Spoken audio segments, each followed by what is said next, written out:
little to increase tax compliance.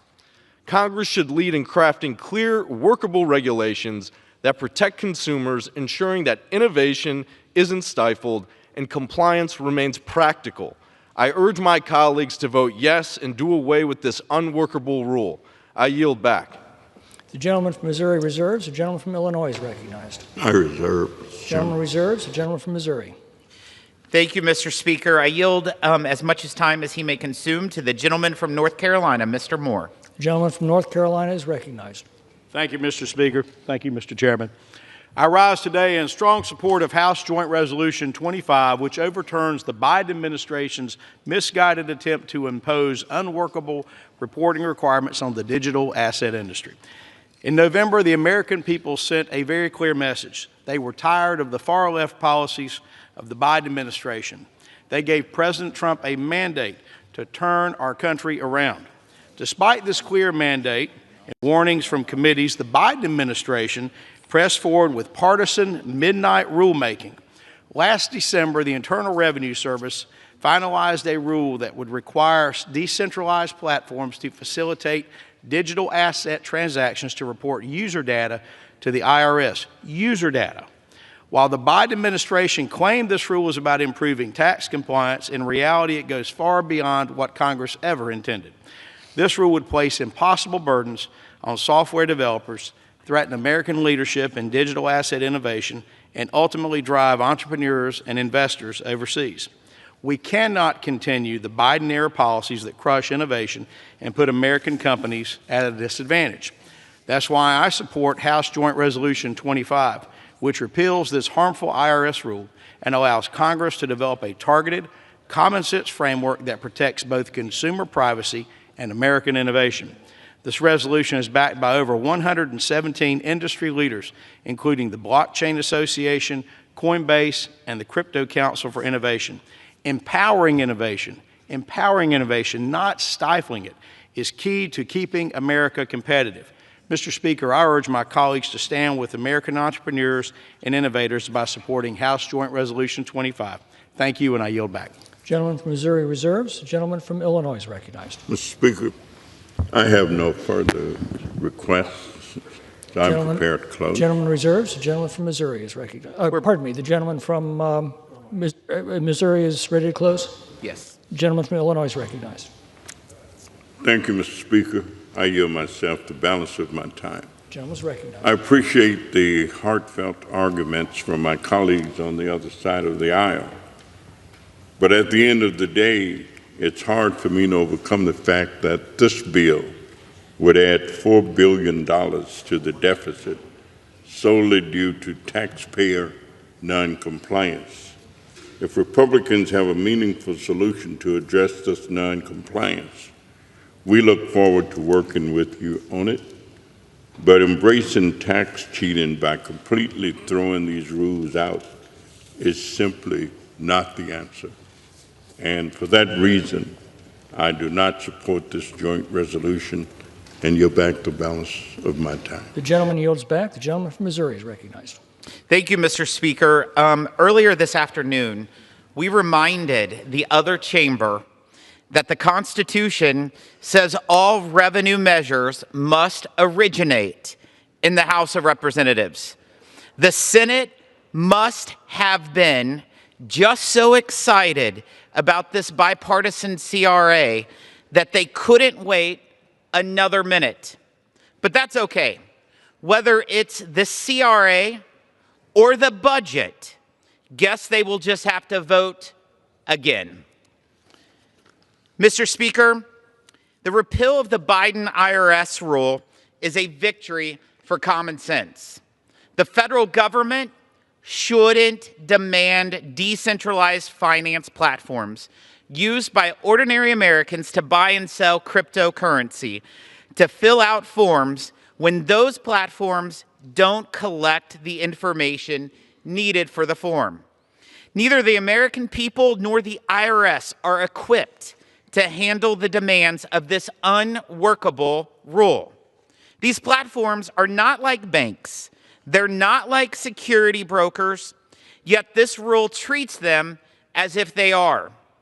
In order to justify the burden placed on ordinary people, Mr. Speaker, the Biden IRS stretched and twisted congressional intent to enact regulations designed to cripple the digital asset industry. I urge all of my colleagues to vote for this bill and help dismantle the politically motivated regulations from the last administration. I yield back the balance of my time. All time for debate has expired. Pursuant to House Resolution 211, the previous question is ordered on the joint resolution. The question is on the engrossment and third reading of the joint resolution. Those in favor, say aye. Aye. Those opposed, no. The ayes have it. Third reading. Joint resolution providing for congressional disapproval under Chapter 8 of Title 5 United States Code of the rules submitted by the Internal Revenue Service relating to gross proceeds reporting by brokers that regularly provide services effectuating digital asset sales. The question is on passage of the joint resolution. Those in favor will say aye. Aye. Those opposed, no. The ayes have it. The joint resolution is passed. Mr. Speaker, Purpose the gentleman right. I request the yeas and nays. The yeas and nays are requested. Those favoring a vote by the yeas and nays will rise. A sufficient number having risen, the yeas and nays are ordered. Pursuant to Clause 8 of Rule 20, further proceedings on this question will be postponed.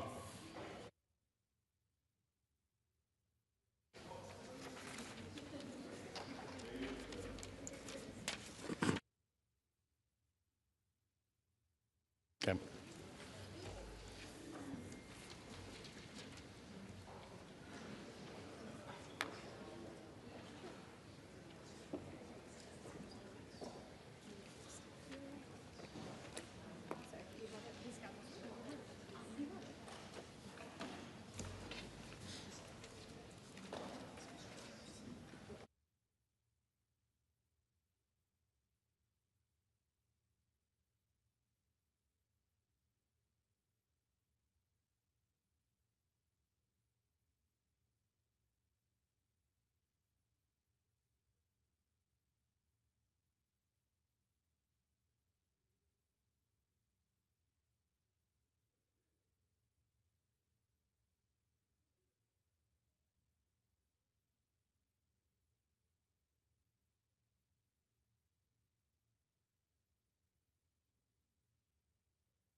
Does the gentleman from Oklahoma, Chairman Cole, seek recognition?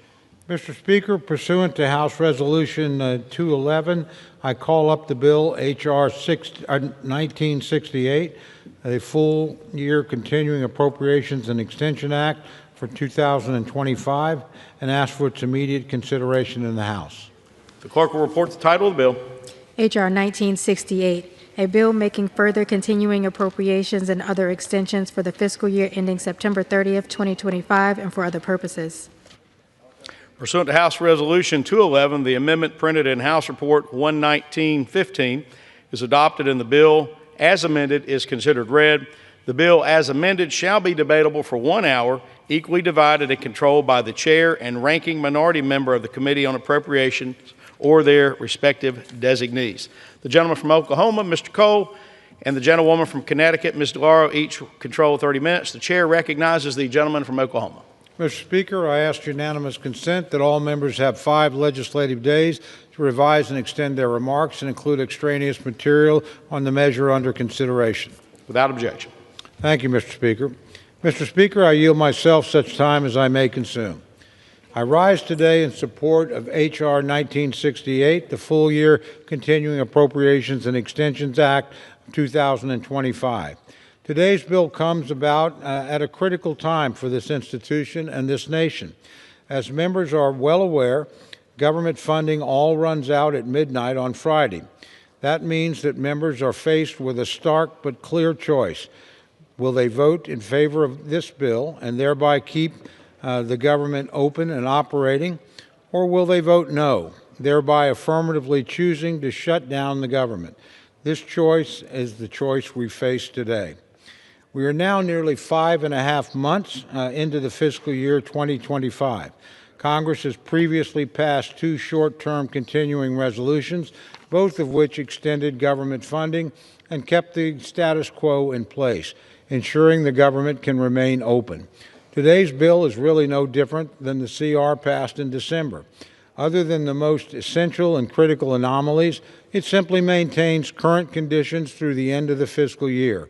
For those who supported the CR in December, you should have no qualms about voting for the same way on today's bill.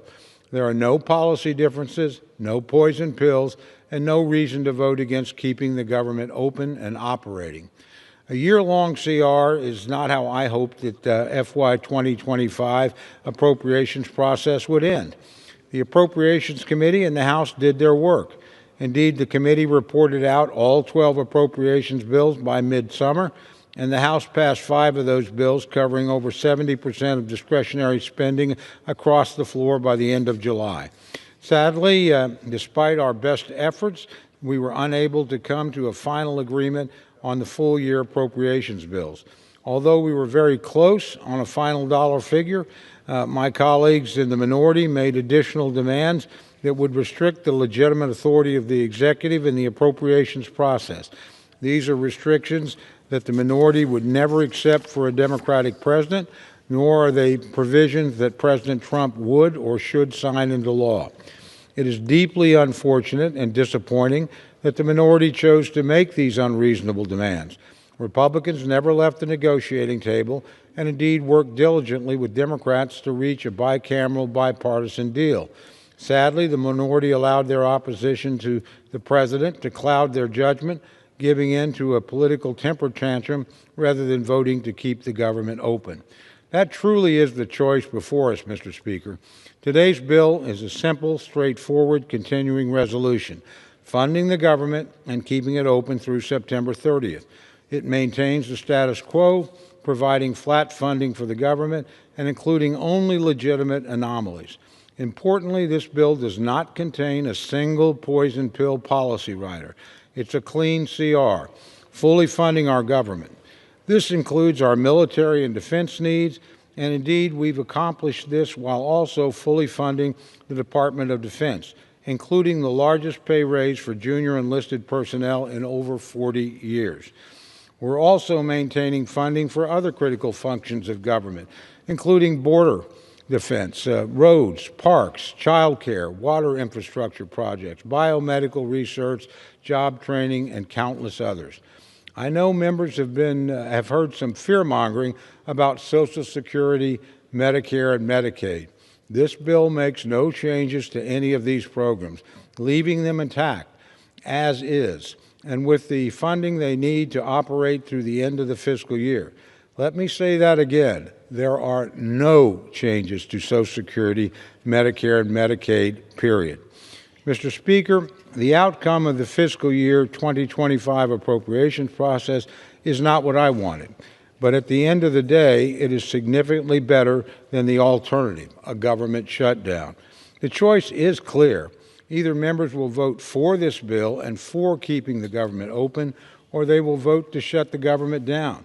I know which option my constituents expect, and I know which I will choose. I urge all my colleagues to do the same. Vote for this bill. Vote to keep the government open and operating. Thank you, Mr. Speaker, and I reserve the balance of my time. Gentleman yields. The gentleman reserved. The gentlelady from Connecticut, Ms. Doyle, is recognized to debate the bill. Mr. Speaker, I yield myself such time as I may consume. Lady is recognized.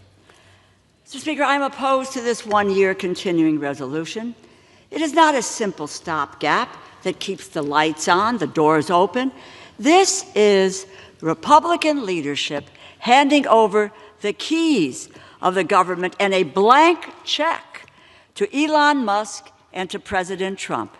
As the White House has said, this bill creates more flexibility for this administration to continue to undermine the Constitution and the countless spending laws by stealing promised investments from American families, children, and businesses, unlawfully dismantling agencies, arbitrarily firing civil servants, and canceling union contracts.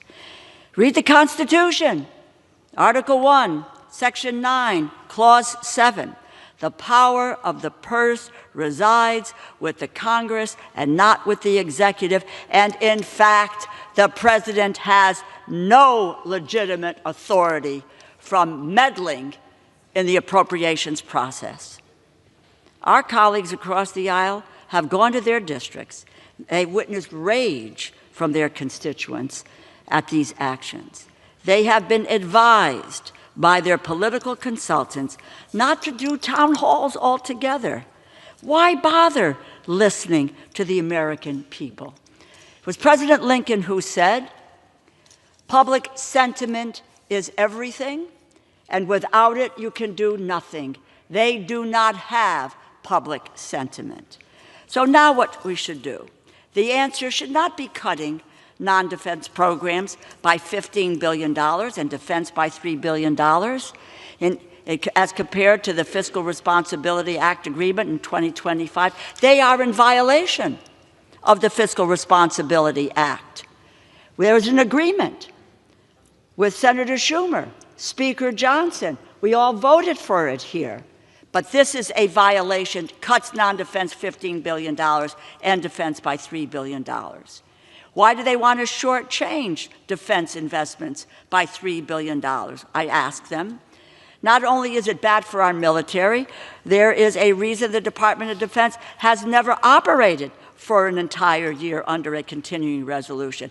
And above all, it transfers more power to the administration to shut off and repurpose funding as they see fit. The will of the Congress and the people ignored. Elon Musk and President Trump would be able to fire thousands of employees. Yes, we do not oversee Social Security. That's in the purview of the Ways and Means Committee. However, we do have control over the administration of Social Security. And the President and Elon Musk would be able to fire thousands of employees at the Social Security Administration. Just witness, they're talking about 7,000 positions gone. What does that result in? Office closures, longer wait times, unacceptable backlogs for Americans trying to access their earned benefits. In effect, you remove the staff and the personnel, thereby crippling the agency to be able to do its job and, yes, to provide benefits. And it's nice if you can individually negotiate with the administration on your own to keep your Social Security office open. 47 are on the docket to get closed. If one stays open, why not all 47? The Army Corps of Engineers construction projects would be cut by $1.4 billion, 44%. And President Trump, not the Congress, would determine who gets the funding, what city, state, locality, and how much money that is there. Instead of helping address housing costs, the bill cuts rent subsidies by over $700 million. It leaves landlords to foot the bill or to evict. We will evict more than 32,000 households. This bill breaks promises to veterans. House Republicans wisely proposed $23 billion in advance funding for the Toxic Exposures Fund to care for veterans that were exposed to burn pits, Agent Orange, other toxic substances in their own bill. Their bill last summer was in there. We voted for the PACT Act on a bipartisan basis. But that $23 billion in advance funding has now disappeared. It is gone. We do advanced funding here. We do it with veterans programs, others. We do it with the Indian Health Service. We do it for public broadcasting. Why do we not want to do it for veterans' care and their health care and their treatment? Why? If I were a veteran and they said no to my advanced program, and we do advanced program funding, so issues like veterans' medical care doesn't get caught up in the political whims of this organization, of this body. Veterans today have to understand that that $23 billion for them is not there. There is uncertainty about that. And there's no emergency funding in this bill for disaster relief. It abandons American families who have had their lives turned upside down by extreme weather. You know, the funding for the disaster relief runs out in the spring. What about Kentucky that just had a winter storm in February? Families will not be able to get back on their feet and recover. Neither will businesses who have been shut down because of a disaster, a natural disaster. You know, the decisions about investments that we make cannot be entrusted in one single office holder. This Congress must decide, do we have the authority to control spending as we were granted and is laid out in Article 1 of the Constitution? Why? Why would we want to relinquish this, to give this administration, which is already doing massive harm, dismantling agencies, firing people, telling them today they're no longer needed, the chaos and confusion that has been caused by Elon Musk and President Trump? Why would we want to turn over our authority to appropriate bills? I implore my colleagues, join me. Stand up for our constituents against an unelected billionaire, Elon Musk, who was stealing taxpayers' dollars from American families, children, and businesses. Oppose this giveaway to the administration. Pass a short-term CR, which I introduced yesterday, which would take us to April 11th to continue negotiations and pass regular bills. Let us finish the regular bills that we agree on. That would be such an improvement over a full-year continuing resolution. And I would just say to my colleagues on the other side of the aisle, a shutdown will be the result of the Republican majority walking away from negotiations. We were that close. They pulled the rug out from under us and said, stop negotiating, because Musk and Trump want to have the control with a full-year continuing resolution. I reserve the balance of my time. Gentlewoman reserves. The gentleman from Oklahoma is recognized. Thank you, Mr. Speaker. I yield 3 minutes to my very good friend, distinguished member of the Appropriations Committee, Mr. Alford of Missouri. Gentleman's recognized. Thank you, Mr. Speaker, and thank you, Chair. And I just want to preface this by saying how much respect I have for the ranking member and her passionate arguments. Although we don't agree, I do respect her highly. Mr. Speaker, America broke up with the progressive Democrats, but they just can't let it go. And in the words of Glenn Close, they will not be ignored. They're like the X in the 1987 movie Fatal Attraction. The X who got dumped and is stuck in a deranged reality, refusing to move on. They're causing chaos, spreading mistruths, and doing everything they can to disrupt what the American people voted for, all because they cannot accept that their big government, open border, America Last agenda is over. We saw it just last week in this very chamber, Mr. Speaker. We see it when we go back home to try to have conversations with our constituents. It's quite simple. House Republicans are here to govern. We are passing a continuing resolution to keep America open for business, freeze wasteful spending, and secure our border.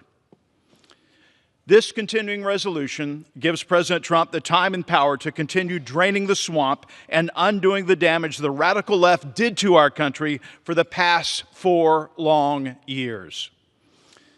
And what is the far left doing? Throwing a tantrum. A childish, petulant tantrum full of fear-mongering and gaslighting of the American people, rooting for a shutdown just so that they can point fingers. Well, let me tell you something, Mr. Speaker. It's not going to work. We're not falling for it. We're not playing this game. This will be a Schumer shutdown when it gets to the Senate, if that happens. The American people chose secure borders, a secure economy, secure neighborhoods, and an America First agenda. The progressive Democrats just can't accept it.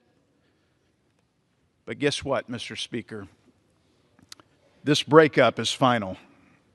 Republicans are moving on. We will pass this CR. We will keep America running. I urge progressive Democrats to join the rest of the nation. It's that, or they can keep screaming into the void, because America is not taking them back. The breakup is over.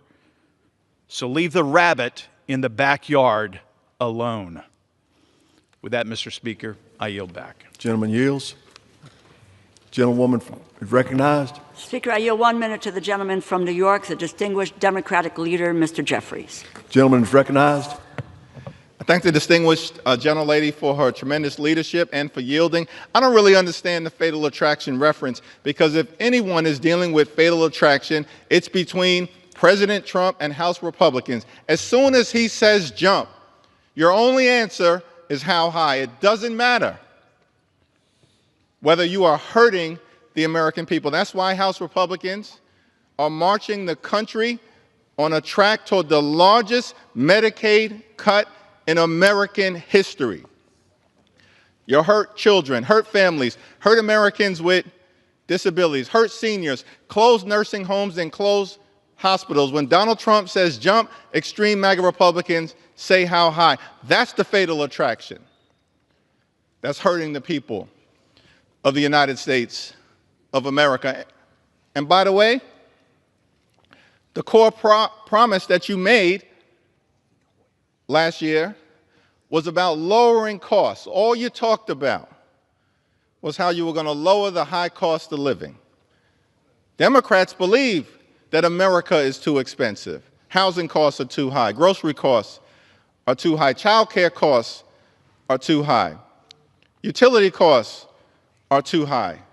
And insurance costs are too high. America is too expensive. We believe that that, in fact, is the case. But Republicans have done nothing to lower the high cost of living. No bill, no executive order, no administrative action. That's the broken promise. We were told by President Trump that costs were going to go down on day one. Grocery prices haven't gone down, they've gone up. Inflation is up. You know what's going down? The stock market. Because President Trump and House Republicans are crashing the economy in real time and marching us to a possible Republican recession. That's what's confronting the American people. And so now we have this partisan, reckless spending bill that we're being asked to consider on the floor today. Bipartisan negotiations were underway. Rosa DeLauro was at the table, working to reach an agreement consistent with the Fiscal Responsibility Act that was passed by Republicans and Democrats and then signed into law in 2023. But when Donald Trump says jump, extreme MAGA Republicans say how high. And he ordered the Republicans to leave the negotiating table to try to jam this far-right extremist bill down the throats of the American people. There are so many challenges with this bill, too many to detail. But let me just articulate a few. The House Republican, highly partisan, shutdown threatening bill is an attack on veterans, it's an attack on families, it's an attack on seniors. It cuts funding for veterans, including billions of dollars in funds that will be cut from veterans in desperate need of health care for people who serve this country, who are suffering from painful exposure to toxic substances, Agent Orange, and burn pits. And this bill, before this House, cuts billions of dollars in that health care that is desperately needed. That's an attack on veterans. It's an attack on children and families in America because this bill cuts funding for nutritional assistance that would otherwise be available for everyday Americans to put food on the table. When people are already struggling because grocery prices aren't going down, they're going up under this administration. And yet, this Republican bill will cut funding for nutritional assistance. That's an attack on children and families here in America. It's an attack on seniors, an attack on everyday Americans, an attack on housing, an attack on health care, which cuts funds from things like Alzheimer's research to help older Americans battle these challenges. That's what this extreme Republican bill is all about. It will hurt families, hurt seniors, and hurt veterans. The second problem, equally troublesome, is that this bill does nothing to protect Social Security, Medicare, and Medicaid. We've been very clear. As Democrats, we look forward in this Congress to protecting these vitally important priorities for the American people. Why is the bill silent on these priorities? Because you are trying to set in motion a chainsaw to Social Security, a chainsaw to Medicare, and a chainsaw to Medicaid. Your other boss yesterday confirmed that when he said that these entitlement programs, as he called them, they're not entitlement programs, they are earned benefits. When you start to use the language of entitlement programs, it's because you're trying to set in motion an assault on Social Security and an assault on Medicare. They're saying the quiet part out loud. We know you're going after Social Security and Medicare because you've been firing thousands of people from the Social Security Administration. You want to collapse the system. And this bill does nothing to stop that. All it does is facilitate the collapsing of Social Security by dismantling the Social Security Administration. And of course, we know what's going on with your assault on Medicaid, $880 billion. Assaulting the health care of the American people. We've been very clear. We'll work together to protect Social Security, protect Medicare, protect Medicaid. You have no interest in doing that because you want to take a chainsaw to these priorities. And by the way, it has nothing to do with waste, fraud, and abuse. As Democrats, we've been very clear. We want to build a federal government, make sure that we have a federal government that's effective, that's efficient, and that's equitable, delivering services all across the country in a manner that spends taxpayer dollars wisely. But that's not what this effort is all about. This bill will unleash fury on the American people. It will facilitate the ongoing effort that is currently underway. The average Social Security recipient in this country receives $65 a day. They have to survive on $65 a day. But you want to take a chainsaw to Social Security. When Elon Musk and his tens of billions of dollars of government contracts essentially makes at least $8 million a day from the taxpayers. If you want to uncover waste, fraud, or abuse, start there. Don't start with the $65 a day that Social Security recipients receive from their earned benefits, from their hard work throughout their entire lives. Start there. Elon Musk is $8 billion a day feeding at the trough of the American taxpayer. This has nothing to do, this bill right here, with waste, fraud, and abuse. It's all part of a broader scheme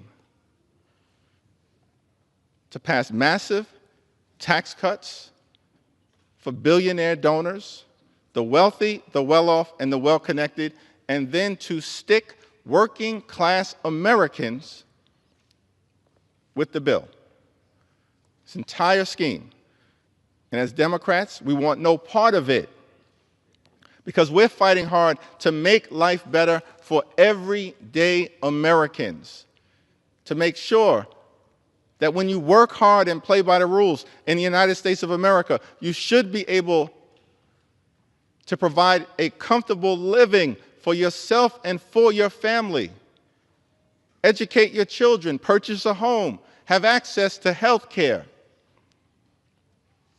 Go on vacation every now and then. One day retire with grace and with dignity. That's the American dream. As House Democrats, we're fighting to preserve.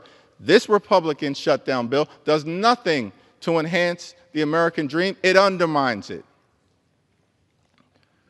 Which is why we are strongly opposed to this effort, part of a power grab from those who are unelected, unaccountable, unhinged, and then working at the direction of this administration, which again has done nothing to improve the economy, nothing to lower costs, nothing to make life better for everyday Americans. And this reckless Republican bill will make things worse. I was in Selma over the weekend. We had an opportunity to once again cross the Edmund Pettus Bridge. Think about the fact that John Lewis and Amelia Boykin Robinson and Hosea Williams and so many others, as they stood on that bridge, knew that there was trouble on the other side. But even though there was trouble on the other side, they believed that their cause was righteous, and it was. It was a just one. It was designed to make America the best version of herself. And we stand here today, standing on their shoulders, continuing that effort. How do we make sure that the American dream is alive and well for everyone in every corner of America, throughout every community? And that's what House Democrats will continue to fight for. That's why we oppose this bill, this effort to hurt families and veterans and seniors and children and everyday Americans. And so we're going to continue to show up. We're going to continue to stand up. We're going to continue to speak up for what is right. We oppose this bill. We oppose this partisan effort to hurt the American people. And we will continue to stand on the side of bringing the American dream to life for every single American. I yield back. Gentleman yields. Oklahoma. Gentleman from Oklahoma is recognized. Thank you, Mr. Speaker. I yield myself such time as I may consume. I have great respect for the Democratic leader and certainly great respect and personal friendship for a distinguished ranking member of the Appropriations Committee. But I don't know what bill the leader read, but it certainly wasn't this bill. We've heard a lot of time about Social Security. There's nothing in this bill on Social Security, not a single thing. We heard a lot about Medicare. We don't deal with Medicare on the Appropriations Committee. It's not in here. We heard a lot about Medicaid. It's not in here either. If it'll be dealt with, it'll be dealt with in a reconciliation bill, but not this bill. This bill is about keeping the government open, something my friends pride themselves on and have often patted themselves on the back on. You got the opportunity to do it today, because that's all this bill does. It does a couple other interesting things. It actually, my friend said, we cut funds for food support. It doesn't do that. It actually adds $500 million to WIC. We said you cut support for housing. It doesn't do that. It actually adds money to the housing accounts.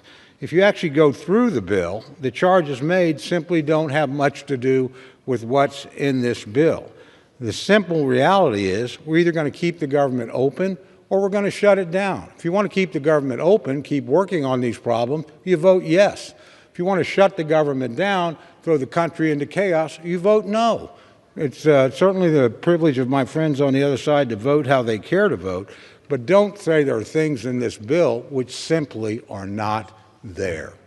That's just the fear-mongering of the worst sort. Frankly, again, I would just urge my friends to keep the government open. And by the way, just for the record, neither the President nor the Speaker ever asked me to leave the negotiating table, ever. Quite the opposite. The Speaker said, keep going, keep trying, keep at it. We are 4 days away from a shutdown. It was my friends that introduced a lot of things in the negotiations that aren't normally appropriations issues. Chose to do that.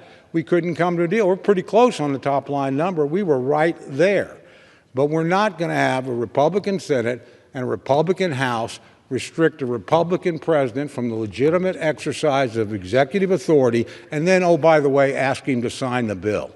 How do you think that's going to work out? That's not a very reasonable request. We resisted it. My friend Senator Collins, who was my negotiating partner from the Senate, resisted it.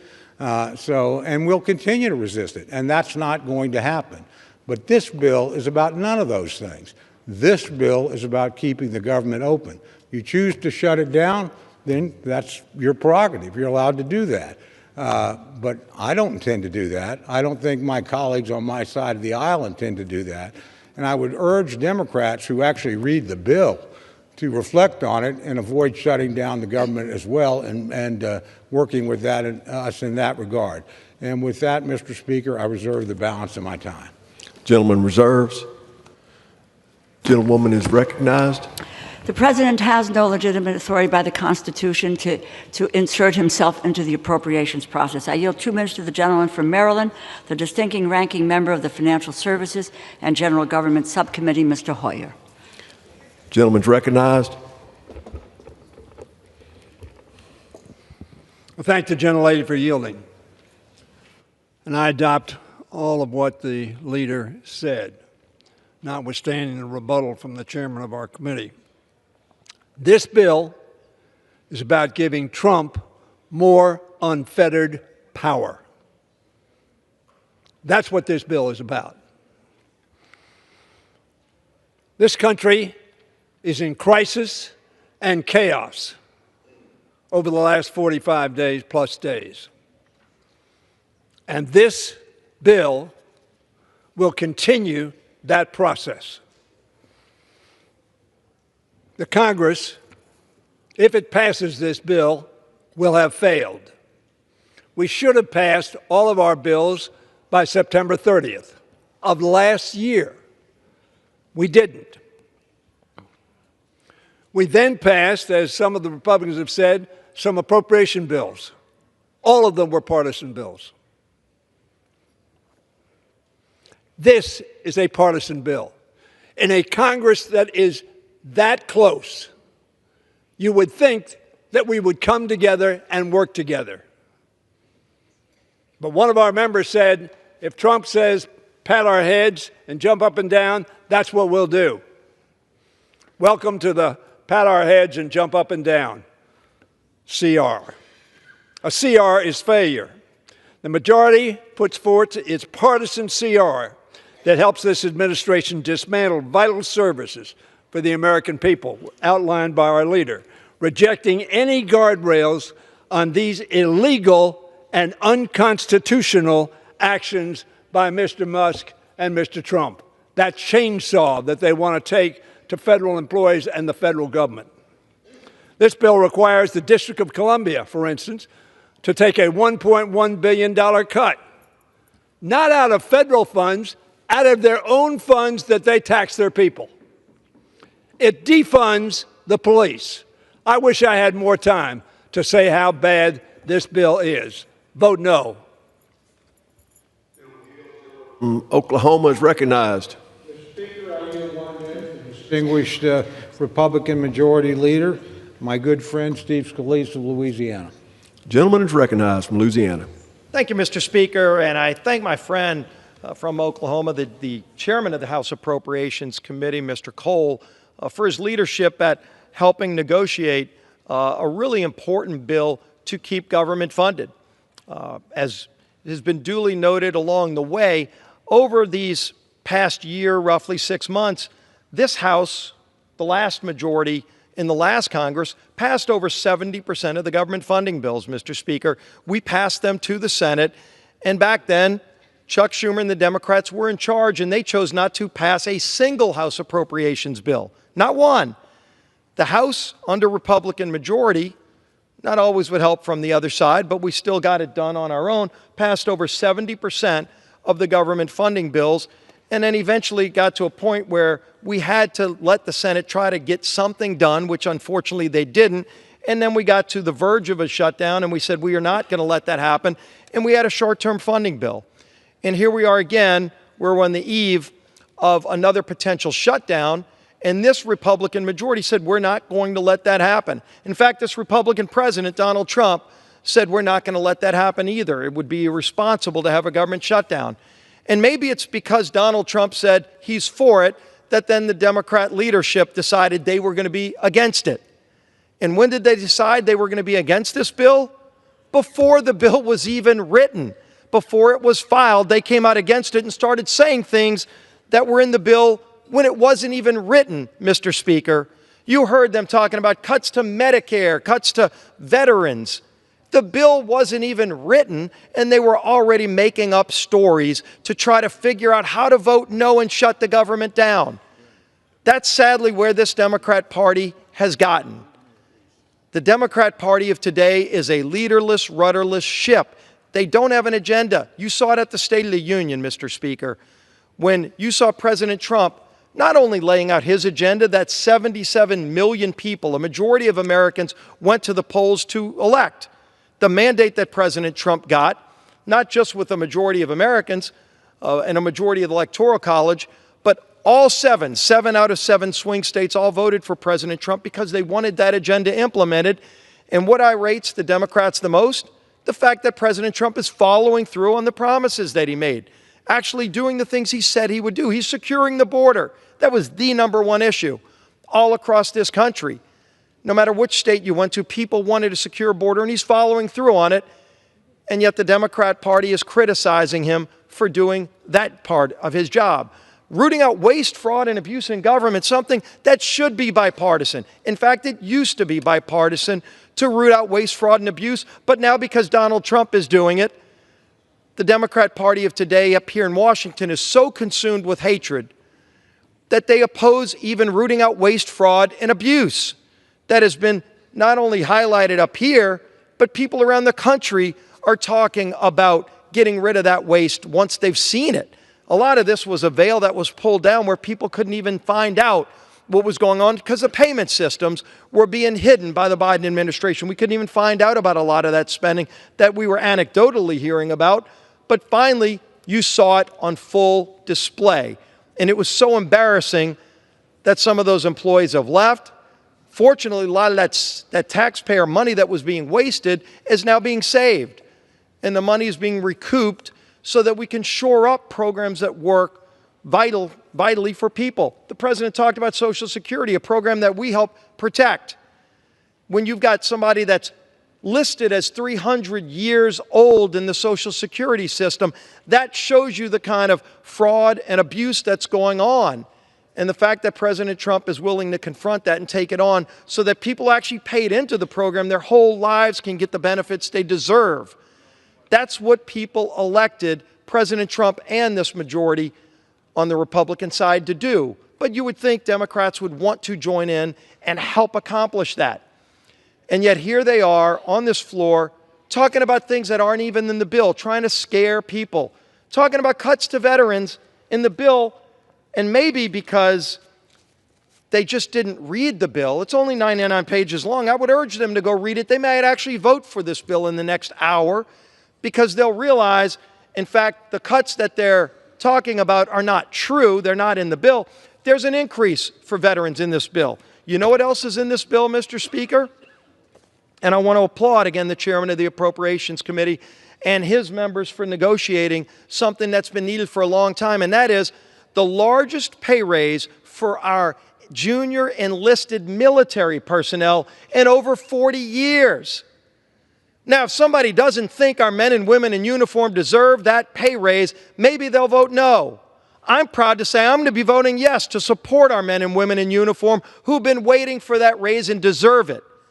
How can you justify a no vote on that, Mr. Speaker? That's actually in the bill. As they talk all day about what's not in the bill, because they were against it before it was even written, if they actually read this bill, again, only 99 pages, it's a pretty quick read, you would find out that pay raise for our troops is in the bill. Stronger funding for our veterans is in the bill. But why are they voting no, you would ask? Just because the name of the president is Donald Trump. I think the people of this country are fed up with that kind of hatred that consumes people here in Washington. Again, when you watch the State of the Union address, and the president is not even talking about his agenda, he's introducing and paying tribute to a 13-year-old boy who just beat cancer.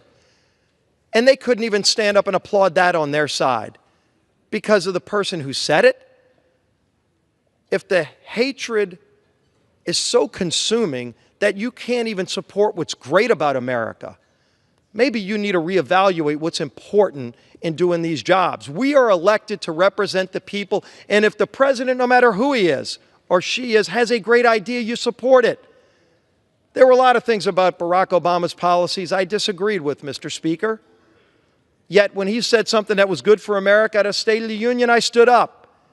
We actually worked with the president. The chairman was part of that, Chairman Cole, in passing the 21st Century Cures Act, last bill that Barack Obama signed, to help put more funding into NIH so we could cure major diseases. We protect those gains in this bill. But if they're advocating to vote no, they're advocating for a government shutdown. It's a binary choice. It's not like there's a plan B behind door number 2, Mr. Speaker. So if the plan is to vote no, what you're really saying is you want to shut down the government. And I know a lot of Democrats, we all get to bring a guest to the State of the Union. And they get to sit up in the balcony. You've got the First Lady and the President's guests up there. Again, the 13-year-old boy who beat cancer. The widow of a slain police officer who was in the balcony that they would not even applaud and pay tribute to. But they were there too, but everybody else got to bring a guest. Most Democrats bragged that they were bringing federal workers as their guests. You saw a lot of them holding rallies out in front of federal offices with federal employees, some of who hadn't shown up for work in 3 years since COVID, but they found their way to the office, not to work, but to protest. Democrats are about to vote to furlough all of those federal workers. Why? Not because of what's in the bill. They've been telling you stories that aren't even true about what's in the bill. They don't like it because of the name of the President of the United States. Aren't we bigger than that? Aren't we a better country than that, Mr. Speaker? This is our responsibility to get this job done and then turn the page and go to work. This is the business, frankly, of the Biden administration that we're cleaning up. And we all ought to join together and finish that and then come together and start a real appropriations process where we move not just 70% of the bills in the House and 0 in the Senate.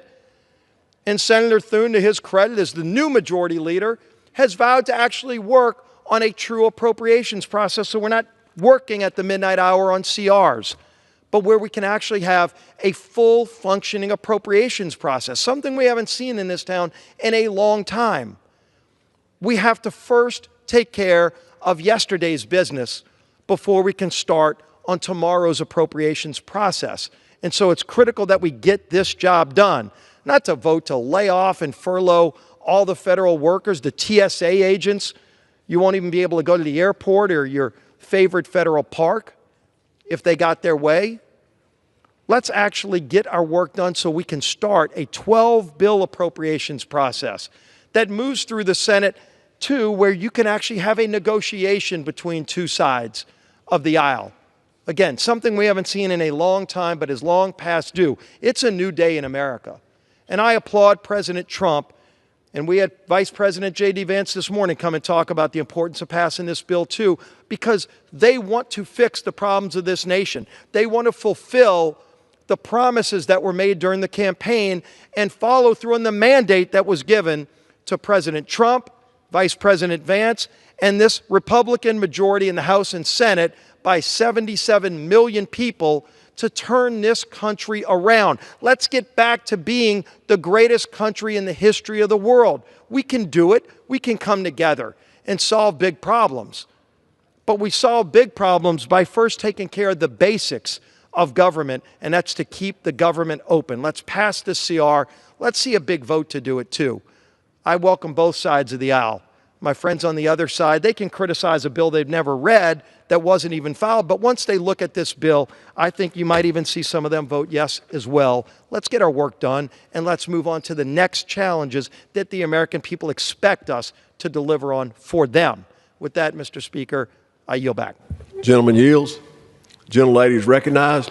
The President did make a promise to drive down the cost of living. Instead, he's driven up prices. With that, I want to recognize and yield 2 minutes to the gentlewoman from Massachusetts, the distinguished Democratic whip, Ms. Clark. Gentlewoman is recognized. Thank you, and I thank the gentlelady from Connecticut for yielding. Republicans made a promise to the American people. We're going to build a stronger economy, we're going to lower costs, and we're going to have safer communities.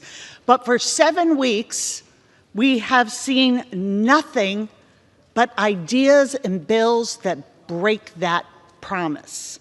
We all want government to run more efficiently, to be better for people who depend on it.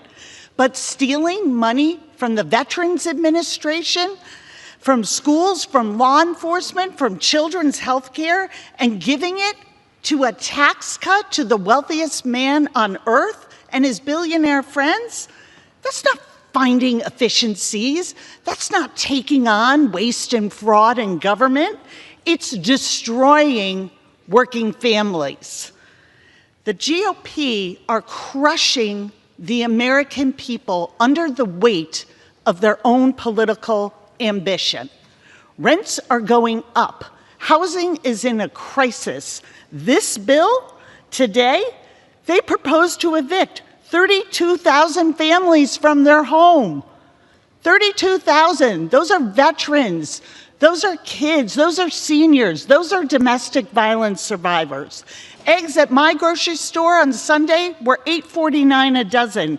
In this bill, you propose to take $27 million away from the inspectors who go out to our chicken farms who are fighting and trying to stop bird flu that is causing the spike in eggs.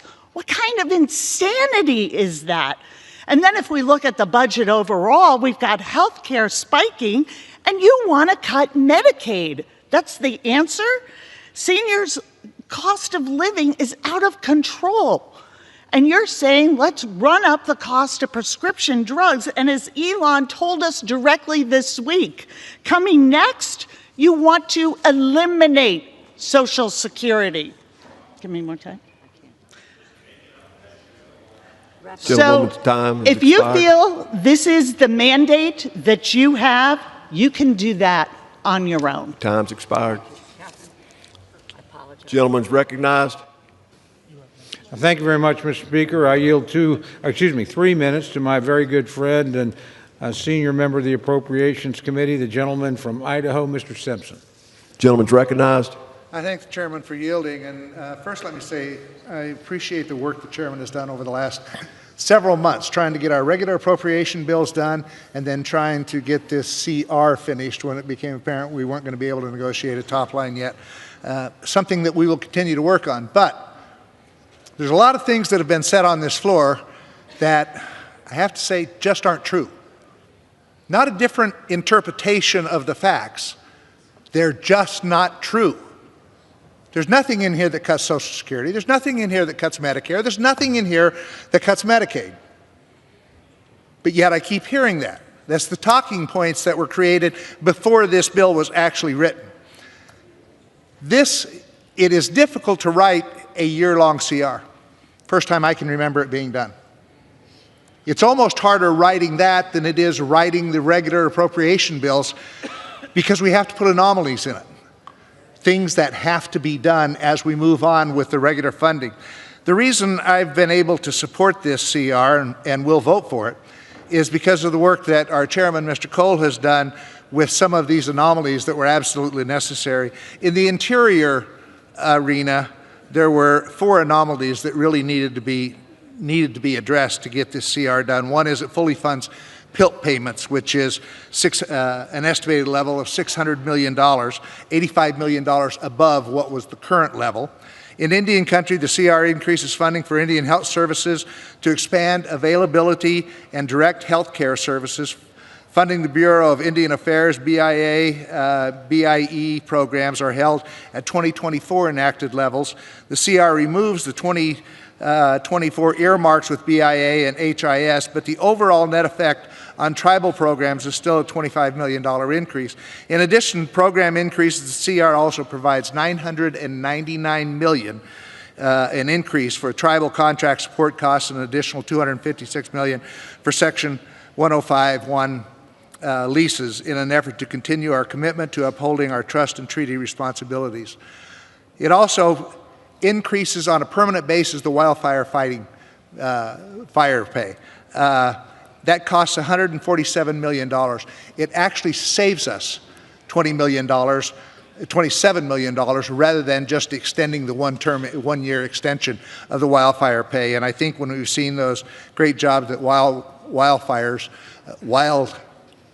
fighters do for us, it's incredible what they do. We don't pay them enough now. And if you can make more flippin' burgers in California than you can fighting wildfires, then something's wrong. So this permanently fixes that for us. It's a very important bill. Shutting down government is never good policy. It's never good politics. Why anyone, Republican or Democrat, would vote against this, I have no idea. This is a good bill. I hope we all vote for it.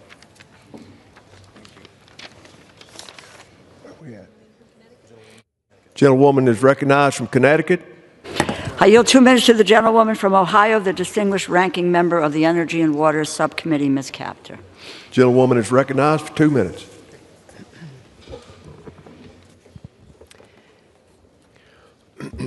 Mr. Speaker, I thank the ranking member, DeLauro, for allowing me this time. This bill was drafted by Musk's greed machine and seeks to put its claws even deeper into the pockets of our people. Why?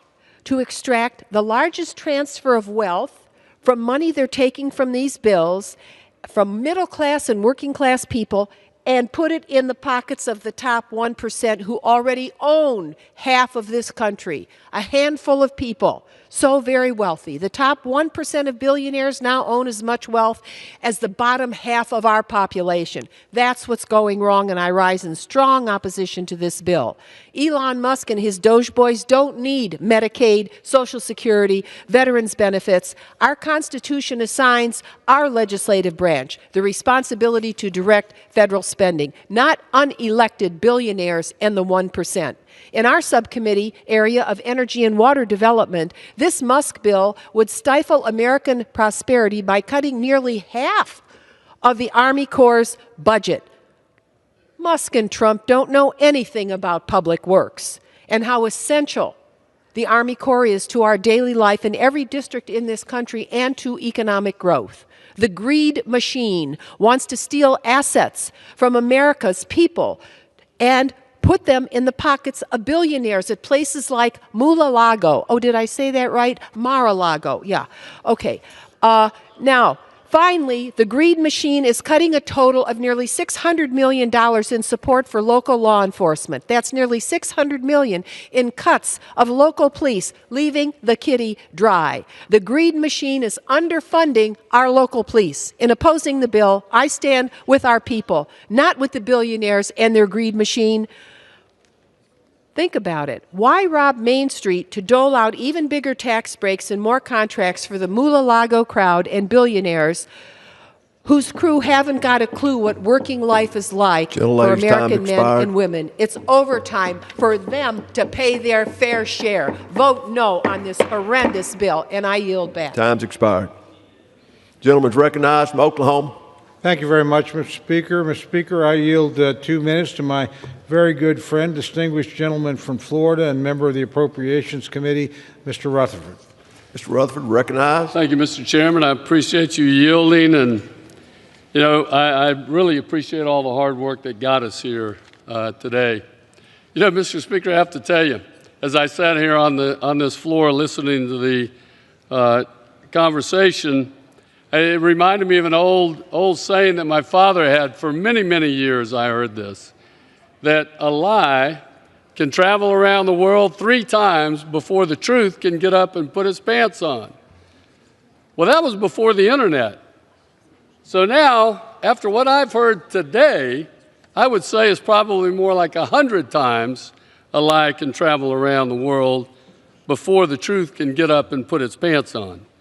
And I happen to know that House Republicans have been working diligently to fully fund the core federal government services so that President Trump and his administration can continue to identify the waste, fraud, and abuse of American tax dollars, protect our border, and support Americans, including our veterans, contrary to what you heard, our military families, first responders, of which I'm a former, and our seniors. Most importantly, by passing H.R. 1986, this continuing resolution, we are ensuring that a costly government shutdown does not fall upon the American public. It's our constitutional obligation in Congress to fund the federal government, and House Republicans are acting on that duty. Unfortunately, my colleagues on the other side of the aisle are not. House Democrat leadership came out in opposition to this bill and spread egregious falsehoods about what this bill does and does not do before it was even printed. You've heard that before. Let's be clear, this bill will not hurt law enforcement by slashing cops' grants, nor will it zero out the Toxic Exposure Fund for veterans. Instead, it's a clean bill that will extend funding and certainty for the American people. This bill would maintain government operations while responsibly cutting spending. Expired. Gentleman, additional 30 seconds. Gentleman is recognized. Thank you, Mr. Chairman. Protect Social Security, Medicaid, and Medicare recipients from unnecessary disruption and the confusion that comes along with a government shutdown, promote public safety, renew our commitment to supporting law enforcement officers, raise pay for our junior enlisted troops by the largest amount in 40 years, fund important nutritional assistance for mothers, infants, and children, and the list goes on. White House Democrats seem dead set on shutting down the government over their disdain for the commander-in-chief, no matter the cost to their own communities, and I am committed to passing this bill, and I urge my colleagues to do the same. I yield back. Gentlewoman is recognized. I yield 2 minutes to the gentlewoman from Minnesota, the distinguished ranking member of the Defense Subcommittee, Ms. McCollum. Gentlewoman is recognized. Mr. Speaker, I rise in strong opposition to this full-year continuing resolution. Let's call the CR what it is. It's a Republican majority abdicating our constitutional responsibilities. Republicans have turned over congressional power to direct funding to Elon Musk and President Trump. The Republican appropriations process for fiscal year 2025 has been a disaster. Republicans have had 18 months to write, pass, and negotiate these spending bills. They failed. The Republican leadership never wanted to negotiate with Democrats with their slim majority in the House. Would have required. So here we are stuck with a full-year CR, something that's never happened in the history of this nation. It's a complete failure to govern. Making things worse, the CR cuts $13 billion from domestic priorities that Americans rely on. I'll mention a few, like life-saving medical research at the NIH. Rent assistance for low-income working families are cut. Republicans failed to include $22 billion in advanced appropriation funding for the VA Toxic Exposure Fund. This jeopardizes the health of our veterans exposed to burn pits and, yes, Agent Orange. Community projects submitted by our constituents for police and first responders have also been eliminated by this bill. Due to the Defense Department, the bill reduces DoD medical research by about 50%. It will obstruct the search for new cures for cancer and infectious diseases. Republicans also underfunded military training exercises, which will mean the readiness for our troops will be put at risk. They cut DoD technology research and development funding, which helps us keep our edge over our adversaries. Simply put, this CR is a disaster, and it did not have to be this way. The American people deserve better, and I urge my colleagues to vote no on this Republican failure. Gentlewoman from Connecticut reserves. Gentleman from Oklahoma is recognized. Thank you very much, Mr. Speaker. I yield 2 minutes to my very good friend and fellow member from Oklahoma and distinguished member of the Appropriations Committee, Ms. Weiss. Gentlelady is recognized. Thank you, Mr. Speaker. I rise today to urge my colleagues to support H.R. 1968, a clean continuing resolution which funds government through September 30, 2025. I think my colleagues on the other side of the aisle are confused about what is in this bill and what is not. They keep talking about impacts to mandatory spending, Social Security, Medicare, Medicaid. That is not in this bill. Just because you keep repeating the same dishonest talking points doesn't make it true. This legislation continues funding and prevents a government shutdown, which would have a devastating impact on my home state of Oklahoma and communities across the country. We must keep government open so we can continue the America First agenda, which is focused on securing our border, unleashing American energy, safeguarding our nation, and rooting out waste, fraud, and abuse. This legislation fully supports our vets and service members. It does not cut 1 cent from the toxic exposure funds or eliminate COPS grants. Continuing resolutions are not ideal, but we cannot allow for the distractions of a government shutdown, which is why I support this bill. I urge my colleagues to vote yes, and with that, Mr. Speaker, I yield. Gentleman from Oklahoma reserves. The gentlelady from Connecticut is recognized. I yield 2 minutes to the gentlewoman from Florida, the distinguished ranking member of the Military Construction and Veterans Affairs Subcommittee, Ms. Wasserman Schultz. Gentlelady is recognized. Thank you, Mr. Speaker. I rise to oppose this cruel betrayal of America's veterans, seniors, and working families. This one-year CR doesn't make rent or health care bills more affordable, which is what keeps my constituents up at night. Instead, it actually cuts housing aid that could force 32,000 veterans, domestic violence survivors, seniors, and people with disabilities into homelessness. And what does this spending patch do as we all now stare down the barrel of another Trump recession? It hands an unelected billionaire free rein to keep stealing taxpayers' dollars and paves the way for billionaires and big corporations to luxuriate in more tax breaks. This isn't a clean CR. This CR stands for cut and run.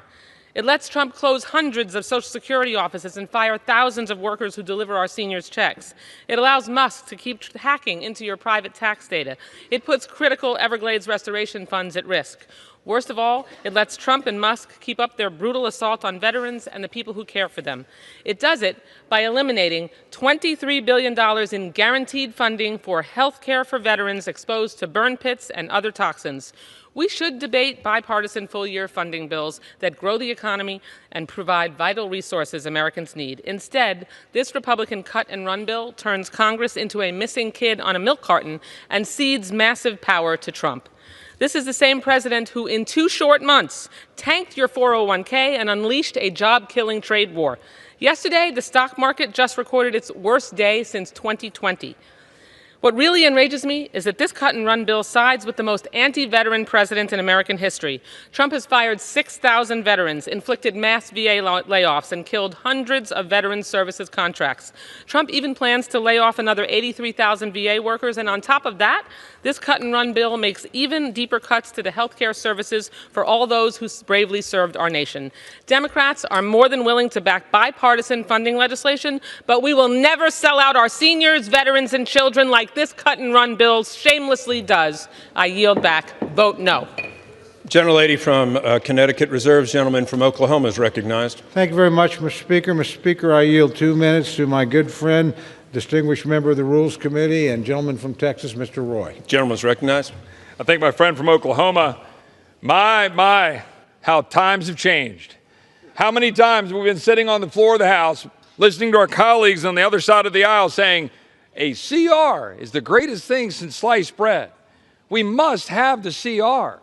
Because when some of us were saying, wait a minute, Mr. President, wait a minute, President Biden, maybe we should actually secure the border of the United States instead of letting millions of people flood in and kill Americans and let fentanyl flow into our communities. So when we wanted to secure the border and we dared to say that the funding should actually reflect that, and we threatened to, hey, maybe we should actually have a fight on spending, my colleague on the other side of the aisle said, CR, we got to have a CR, our precious CR.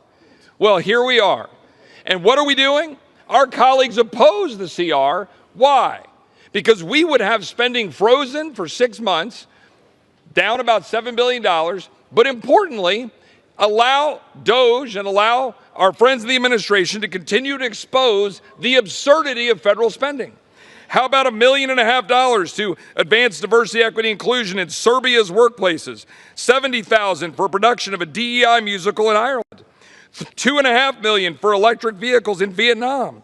$47,000 for a transgender opera in Colombia. $32,000 for a transgender comic book in Peru. This is what our Democratic colleagues are fighting for, to continue to fund absurd programs rather than do the common sense work of what we're trying to do, to have more beds for ICE, secure the border of the United States, ensure that our defense is funded, ensure that we're able to hold spending in check so we can actually have a chance of saving this great country. I yield back. Gentleman yields. Gentleman from Oklahoma reserves. Gentlelady from Connecticut is recognized. The gentleman confirms what we've been saying all along, impoundment. I yield 2 minutes to the gentlewoman from Maine, the distinguished ranking member of the Interior and Environment Subcommittee, Ms. Pingree. Gentlewoman is recognized. Thank you, Mr. Speaker, and thank you very much to the ranking member for yielding me this time. I oppose this full-year continuing resolution and urge my colleagues to reject it. If we vote no and reject this CR, we can go back to work and negotiate a regular full-year spending bill. This full-year continuing resolution is not a responsible way to govern. The bill does not set funding levels for individual programs, and because it doesn't, it creates another dangerous opportunity for President Trump and Elon Musk to defund congressional priorities. And we all know what a disaster that has been for our country, an illegal, unconstitutional disaster. It is the duty of Congress to negotiate regular spending bills. This means that we actively decide on every individual program's funding level, and we make adjustments where necessary. For example, the Indian Health Service needs an additional $345 million just to maintain current direct health care services. This continuing resolution fails to provide those funds, so tribal communities will experience a lower level of health care service. A regular bill also gives very specific directions to agencies to carry out specific work. For example, in prior years, in the Interior Bill, we have directed the EPA to conduct PFAS research that will help farmers, ranchers, and rural communities manage the disastrous impact PFAS has had in places like my home state of Maine. Under this continuing resolution, without our direction, this administration may decide that work should stop.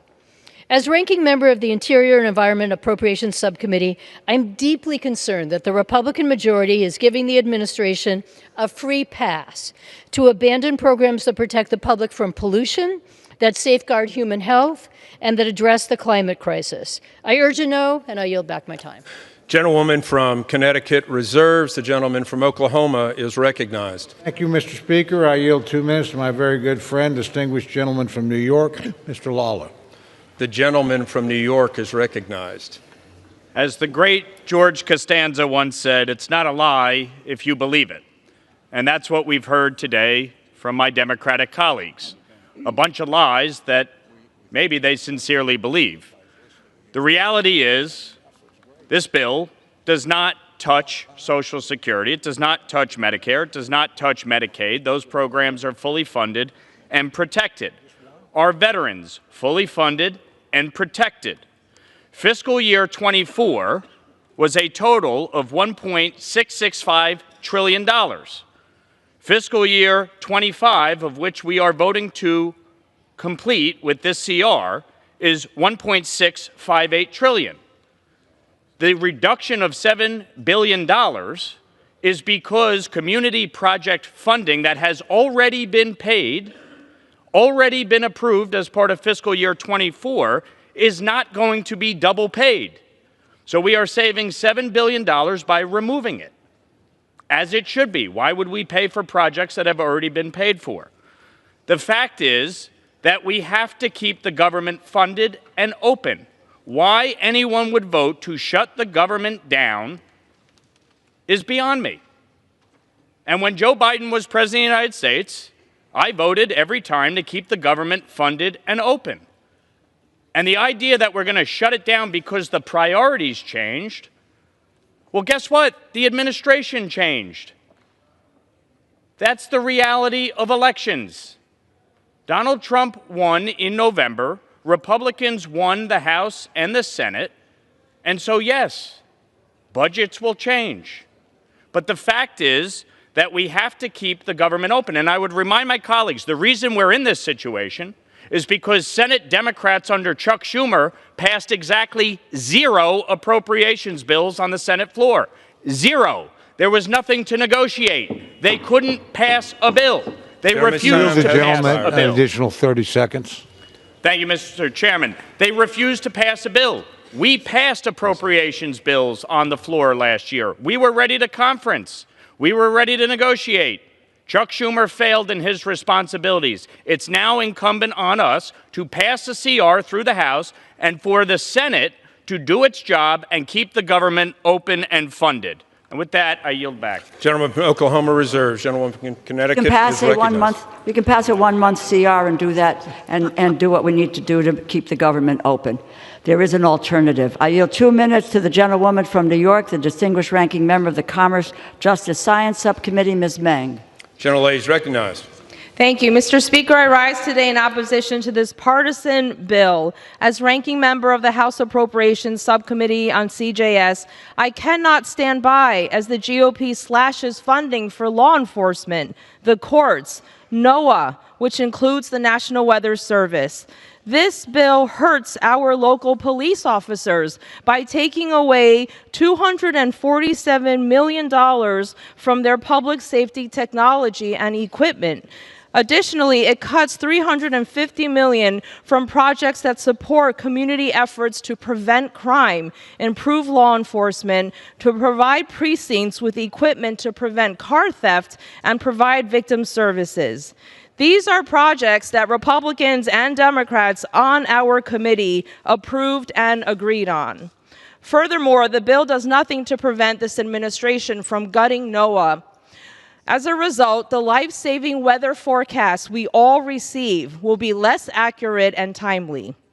Federal funding cuts in the GOP's continuing resolution are dangerous to communities like Queens and so many others. This includes Social Security, Medicare, Medicaid, and SNAP benefit, which serve as a lifeline for millions of Americans. Let's be clear, Social Security, Medicare, and Medicaid are not entitlements. They are earned benefits that hardworking Americans pay into throughout their lifetime, so they have the opportunity to retire with dignity.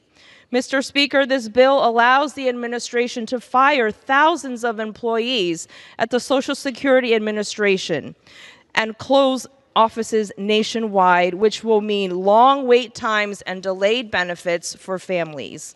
For these reasons, at the appropriate time, I will offer a motion to recommit this bill back to the House Appropriations Committee. If the House rules permitted, I would have offered the motion with an important amendment to this bill. My amendment would prevent any law or executive action from eliminating, restricting, or reducing access to these programs lawfully owed to beneficiaries across the nation. I ask unanimous consent to insert into the record the text of this amendment. I yield back. Gentlelady, without objection. Gentlelady from Connecticut reserves. Gentleman from Oklahoma is recognized. Thank you very much, Mr. Speaker. Mr. Speaker, I yield 2 minutes to my very good friend, distinguished chairman of the Defense Appropriations Subcommittee, Mr. Calvert of California. Gentleman is recognized. I thank my good friend, the chairman of the full committee, Mr. Cole, who's done an excellent job of putting this continuing resolution together under difficult circumstances. The appropriators tried to come to an accommodation, but we weren't able to get there. So the best alternative we have today is this continuing resolution, which does good things for our country. It obviously keeps the government shutdown from happening. and the American people and to the American people and fully funds our core government services. But something that I'm interested in, and I think most members are interested in, is our national security. This continues to fund our national security. It makes sure that the young men and women who serve our military, especially our enlisted soldiers, who are going to get a historic pay raise, the highest pay raise they've had in 40 years. A lot of these E1s that come in and make $11 an hour, their pay is going to be put up significantly. This is something that I think would need to happen, so I would hope my friends on the other side of the aisle would not vote to diminish these individuals' pay that they need very much. This also supports important weapon systems, the Virginia-class submarine, the Columbia submarine, shipbuilding across the United States, our satellite construction, rebuilding the ordnance for the United States that we need desperately. So a vote against that would stop all of that.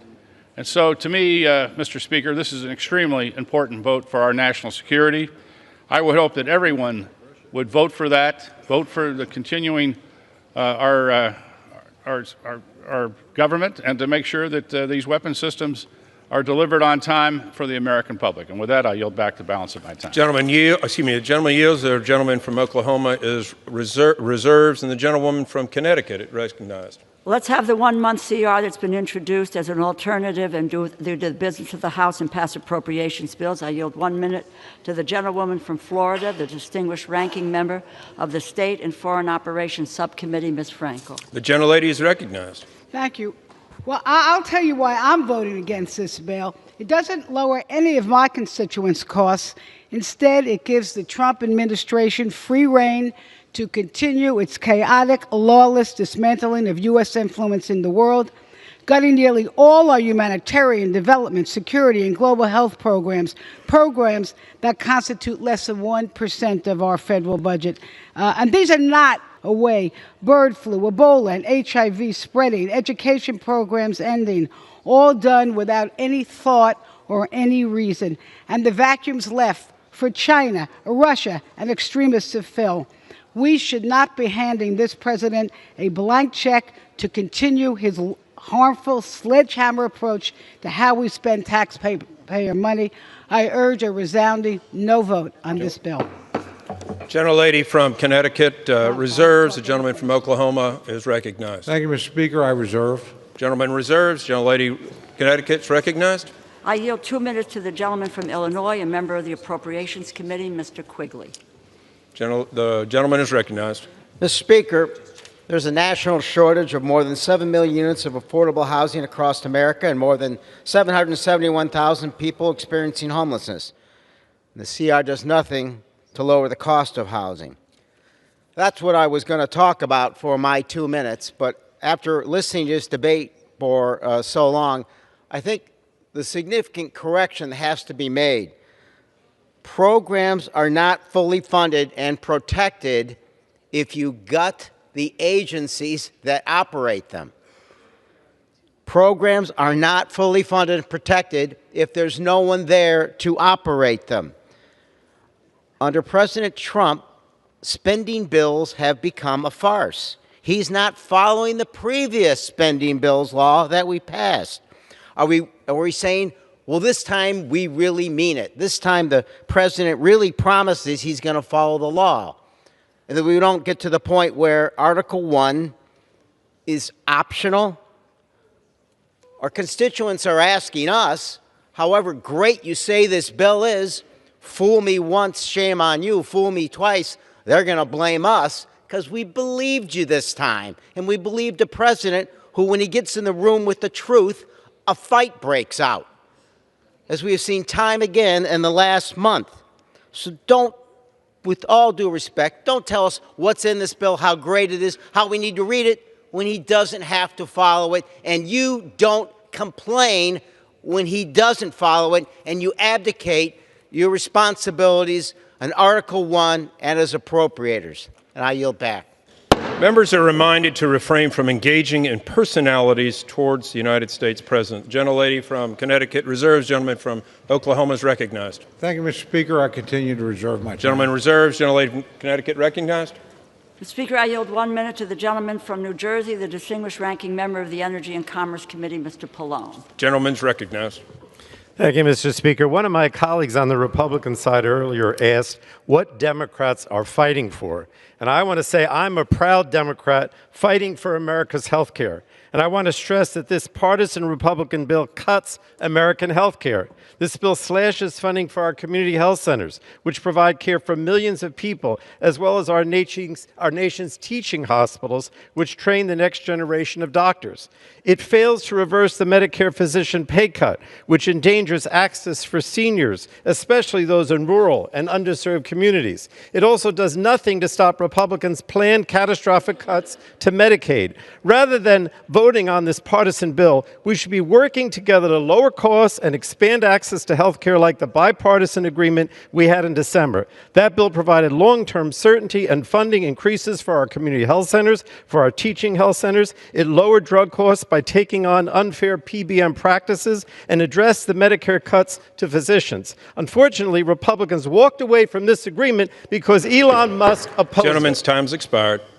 Gentlelady's reserves. Gentleman from Oklahoma is recognized. Thank you, Mr. Speaker. I continue to reserve. Gentleman reserves. Gentlelady is recognized. Speaker, I yield 1 minute to the gentlewoman from New York, the distinguished ranking member of the Small Business Committee, Ms. Velasquez. Gentlelady is recognized. Thank you. And thank you for the gentlelady for yielding. I rise today in strong opposition to this reckless Republican funding bill. Republicans claim this is a clean CR, but the facts tell a different story. This bill slashes $23 billion from veterans' benefits, turning its back on the brave men and women who serve our country. It guts health care, leaving families, children, and seniors vulnerable, and it slashes affordable housing, putting thousands, including veterans, domestic violence survivors, and people with disabilities at risk of losing their homes. If these cuts weren't bad enough, the Vice President said this morning that this administration will continue to refuse to spend money on programs they don't like. I will not vote for a CR that greenlights these dangerous cuts. Democrats are ready to fund the government, but we will not stand by while Republicans sell out the people we are sworn to serve. I urge my colleagues to reject this dangerous bill. I yield back.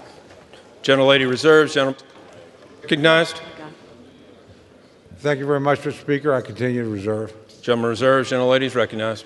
I yield 1 minute to the gentleman from California, the distinguished ranking member of the Veterans Affairs Committee, Mr. Takano. Gentleman is recognized.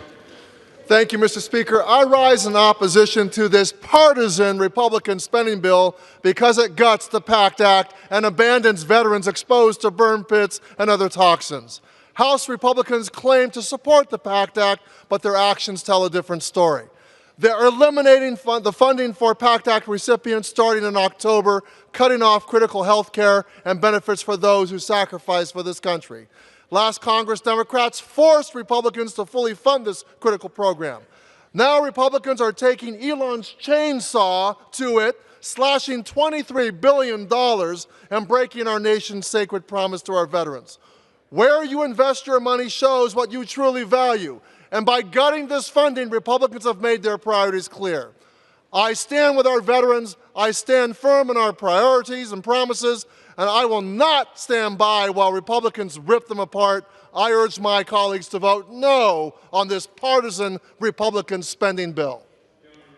Yields. The gentlelady's reserves. Gentleman from Oklahoma is recognized. Thank you very much, Mr. Speaker. I continue to reserve. The gentleman reserves. Gentlelady is recognized. I yield 1 minute to the gentlewoman from the District of Columbia, Ms. Norton. I'm running out of time. Gentlelady is recognized.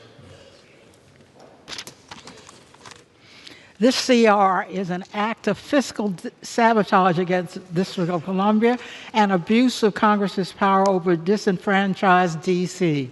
This CR will result in an immediate cut of more than $1 billion from D.C.'s $21 billion budget 6 months into D.C.'s fiscal year. For the last 20 years, D.C. has been able to operate under the local budget enacted by D.C. for the next fiscal year. for the duration of every CR. This CR does not allow DC to do so. Instead, the CR effectively repeals the fiscal year 2025 local budget enacted by DC, which DC has been operating under for 6 months, and restores the fiscal year 2024 local budget enacted by DC, which DC stopped operating under 6 months ago.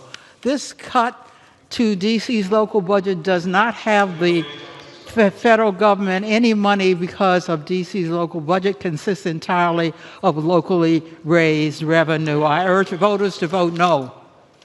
Time's expired. Gentleman from Oklahoma is recognized. Thank you very much, Mr. Speaker. I continue to reserve. The gentlewoman's time has expired. In that case, may I inquire how much time I have, Mr. Speaker? You have 6 minutes. I won't use it all, but I yield myself the balance of my time. You know, been an interesting debate. Been a lot of things said that are exaggerations, a lot of things said, in my view, that are fabrications. Let's talk about a few of those. There's nothing in this bill about Social Security. There's nothing in this bill about Medicare. There's nothing in this bill about Medicaid. There aren't cuts in nutrition for the poor. There's a $500 million increase in WIC at the request of the president. There's not cuts in housing. There's an increase in housing to try and adjust for inflation. We'd have been better off probably if we'd negotiated a deal, but that didn't happen. So, proactive thing. There's more money in here to take care of junior enlisted personnel. I don't think that's probably an article of much dispute. It certainly shouldn't be. And I can go charge by charge. Yes, on the toxic burn or toxic exposure fund, we're going to deal with that in the 26 bill. It's for 26. Everything's funded for 25. That's what this bill covers. It's an appropriations bill for FY25. So that's what we're covering here. We're going to deal with the 26 bill, and then we'll deal with that issue. I voted for the PAC Act. I believe in it. I voted for additional funding for it. I suspect we'll find common ground there. So there's a lot of, fireworks around this bill. Let's just talk about what it does. It's pretty simple, guys. It's a CR. It's a continuing resolution. Your own leadership came out against it before they ever saw it. Maybe that's why we have all these fabrications and hallucinations about what's in it. It's pretty short. It's 99 pages. Read it. Now, I'm sorry everybody didn't get their projects. I really am sorry about that. We don't do that in CRs. So the big cuts here are mostly the elimination of congressional projects. I think most of those are worthy. I support them. I actually support the reforms some of my friend, the good friend, the ranking member, put in there. I think she did a great job for this institution. But we can't do them in a CR. We just don't do them. So people are upset about that. I'm sorry about that. But at the end of the day, there's only one important thing that matters here. You can vote yes and keep the government open. Whatever your problem is, whatever your concern is, it's going to be worse in a government shutdown, not better, worse. So whatever you're worried about, shutting down the government is not the answer to your concern. You're only going to make it worse. Keeping the government open is the right thing to do. I wish we could have gotten a deal, but we're not going to sit here and concede the executive authority of a Republican president because it upsets you. Not going to happen. We made that crystal clear, and I think that was the biggest thing. It wasn't a top-line number. We basically got to a top-line number. So we're here, and the government shutdown is 4 days away. So if you want to vote no and shut down the government in 4 days if you succeed, that's your choice. I respect every member's vote. I've never voted for a government shutdown. I've always voted to reopen the government. I don't like government shutdowns. I don't think they work. I think you'll find if you succeed in shutting down the government that it won't work very well for you either. It never works. So I think you'd be better advised to vote yes than to have to defend a vote to shut down the government personally. But actually this body will not have the final say. It's going to go to the United States Senate. and you have the power in the Senate to shut down the government if you choose, because they have a filibuster over there. They have 60 votes. So if you're worried about it, just let it go over there. You've got the power in that body to do it. So if you want to shut down the government, your choice. But Mr. Speaker, I think the choice is crystal clear. If we took a poll on it, the American people were asked, do you want to shut down the government? The overwhelming answer would be no. Do you think you should keep the government open and keep working on our problems? That would be an overwhelming yes. So I choose to do what the American people want to do, keep the government open. That's what my constituents want. Maybe yours want to shut it down. Mine don't, and I suspect yours don't either. So with that, Mr. Speaker, I would just suggest we set aside the rhetoric and the intense feelings and just do the right thing. And the right thing is to vote yes and keep the government open. So, Mr. Speaker, I urge my colleagues to support this bill.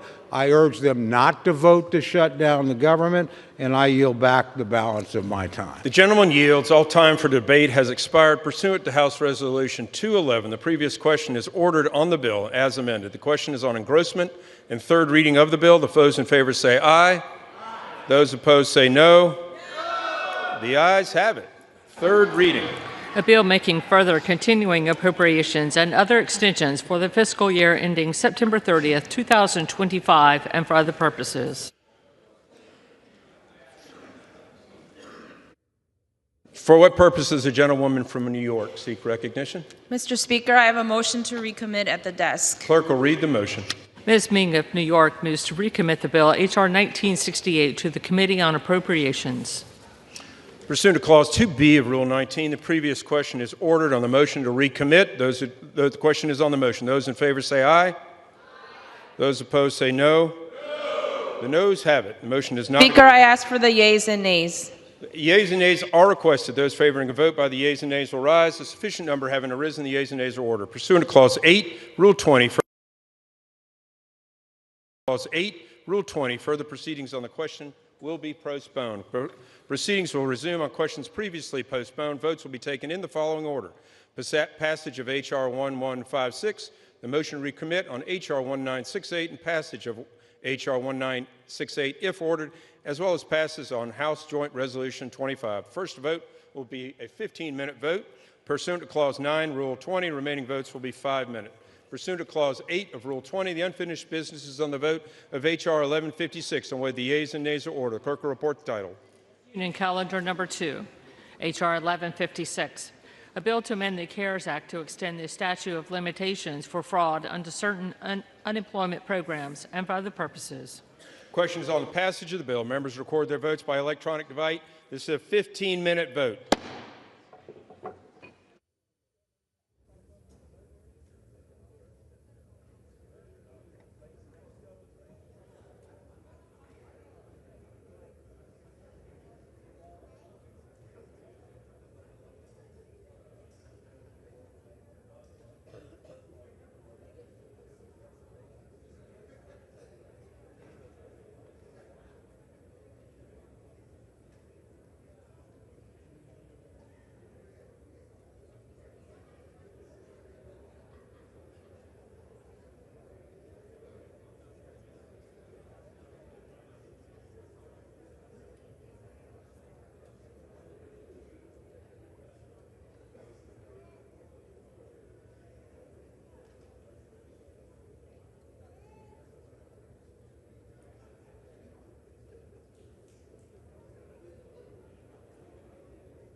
On this vote, the yeas are 295. The nays are 127. The bill is passed. Without objection, a motion to reconsider is laid on the table. Pursuant to Clause 8 of Rule 20, the unfinished business is the question of agreeing on the motion to recommit on H.R. 1968, offered by the gentlewoman from New York, Ms. Meng, on which the yeas and nays were ordered. The clerk will redesignate the motion. Motion to recommit H.R. 1968, offered by Ms. Meng of New York.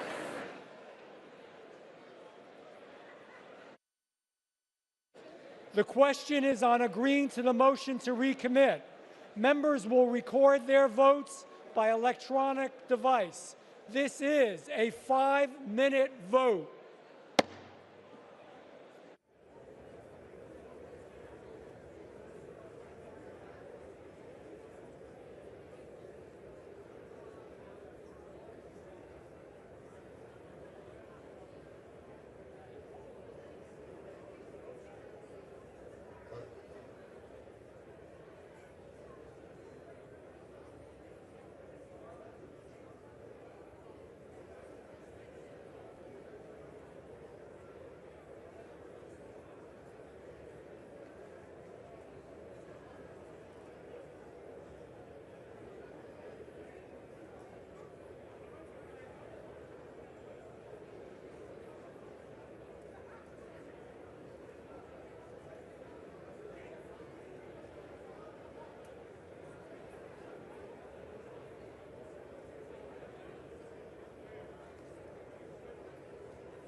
all members voted?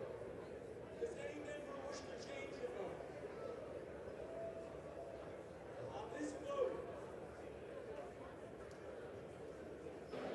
On this vote, the yeas are 213 and the nays are 216. The motion is not adopted. The question is on the passage of the bill. Those in favor, please say aye. Those opposed, please say no. The ayes have it. The gentlewoman from Connecticut. On that, I request the yeas and nays. The yeas and nays are requested. Those favoring a vote by the yeas and nays will rise. A sufficient number having risen, the yeas and nays are ordered. Members will record their vote by electronic device. This is a 5-minute vote.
On this vote, the yeas are 217, the nays are 213. The bill is passed without objection. The motion to reconsider is laid upon the table. Pursuant to Clause 8 of Rule 20, the unfinished business is on the vote of the passage of H.J. 25, on which the yeas and nays are ordered. Clerk will report the title of the joint resolution.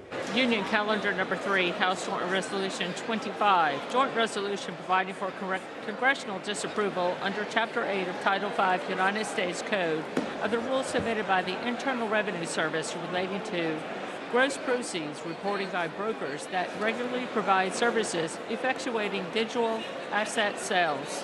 The question is on passage of the joint resolution. Members record their vote by electronic device. It's a 5-minute vote.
On this vote, the yeas are 292, the nays are 132, one vote present.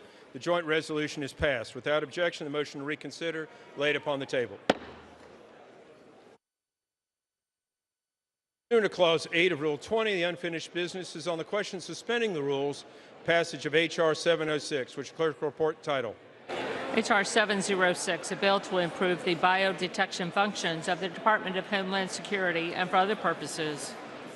Will the House suspend the rules and pass the bill? So many of us in favor say aye. Those opposed say no. Opinion of chair, 2/3 being in the affirmative. The bills are suspended. The rules are suspended. The bill is passed. Without objection, motion to reconsider laid upon the table. Pursuant to Clause 8 of Rule 20, the unfinished business on the question on suspending the rules and passing H.R. 1692. Clerk will report the title.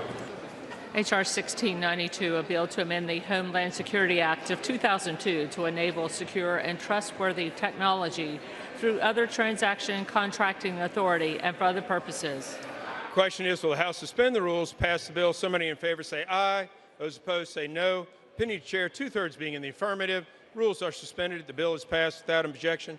Motion to reconsider laid upon the table.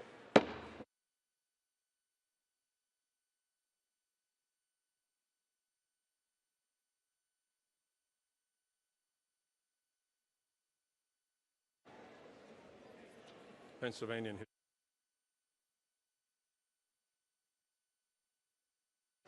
For what purpose does the gentleman from Pennsylvania seek recognition? Gentleman will suspend. House will be in order. Any discussions or conversations, please take outside the chamber. Gentleman is recognized. Mr. Speaker, by direction of the Republican Conference, I sent to the desk a privileged resolution and asked for its immediate consideration. The clerk will report the resolution. House Resolution 213, resolved that the following named members be and are hereby elected to the following standing committee of the House of Representatives: Committee on Ethics, Mr. Rutherford, Mr. Garbarino, Mrs. Henson, and Mr. Moran.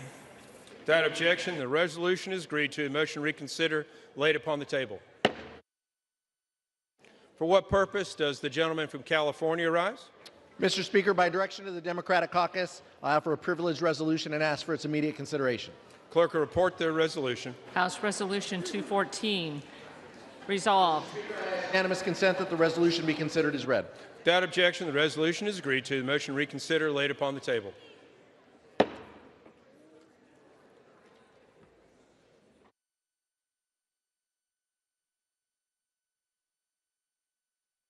For what purpose does the gentlewoman from Connecticut seek recognition? Mr. Speaker, I send to the desk a resolution and I ask unanimous consent for its immediate consideration in the House. Under guidelines issued by successive speakers as recorded in Section 956 of the House Rules and Manual, the chair is constrained not to entertain the request unless it has been cleared by the bipartisan floor and committee leaderships. House will suspend. Take conversations off the floor.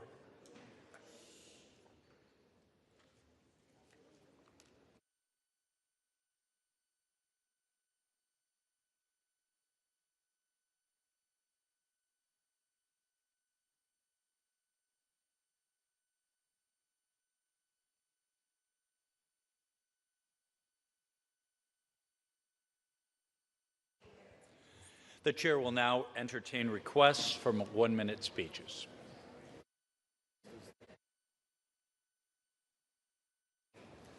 For what purpose does the gentleman from Tennessee seek recognition?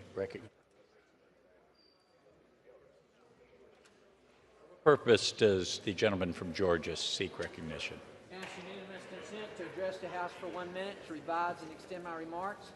Without objection, the gentleman is recognized.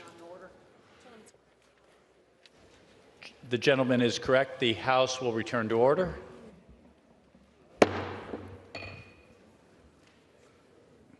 Without objection, the gentleman from Georgia is recognized for 1 minute.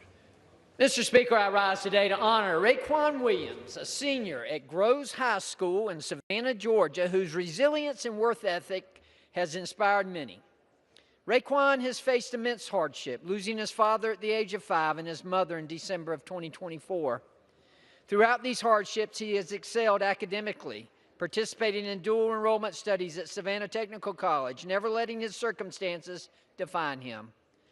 As a two-way lineman from the Groves High School football team, Raekwon demonstrated exceptional work ethic and dedication, earning the respect of his coaches and teammates.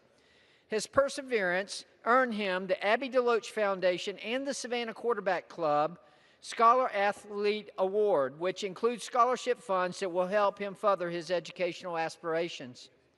Raekwon's story is a testament to the strength of the human spirit and the power of community support. Congratulations, Raekwon. We are very, very proud of you. Thank you, Mr. Speaker, and I yield back. The gentleman yields back.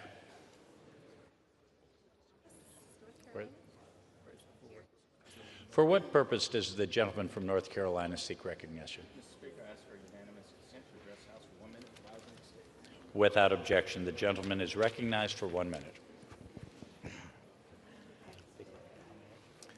Mr. Speaker, I rise to highlight the Agricultural Commodities Price Enhancement Act.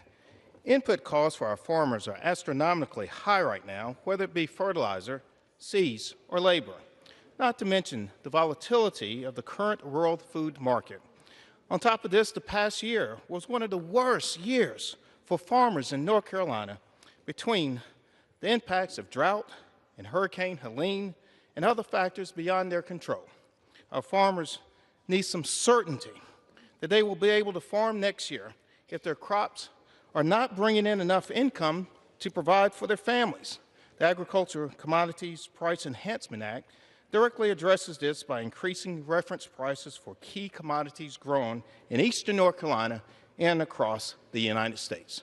Thank you so much, Mr. Speaker, and I yield back.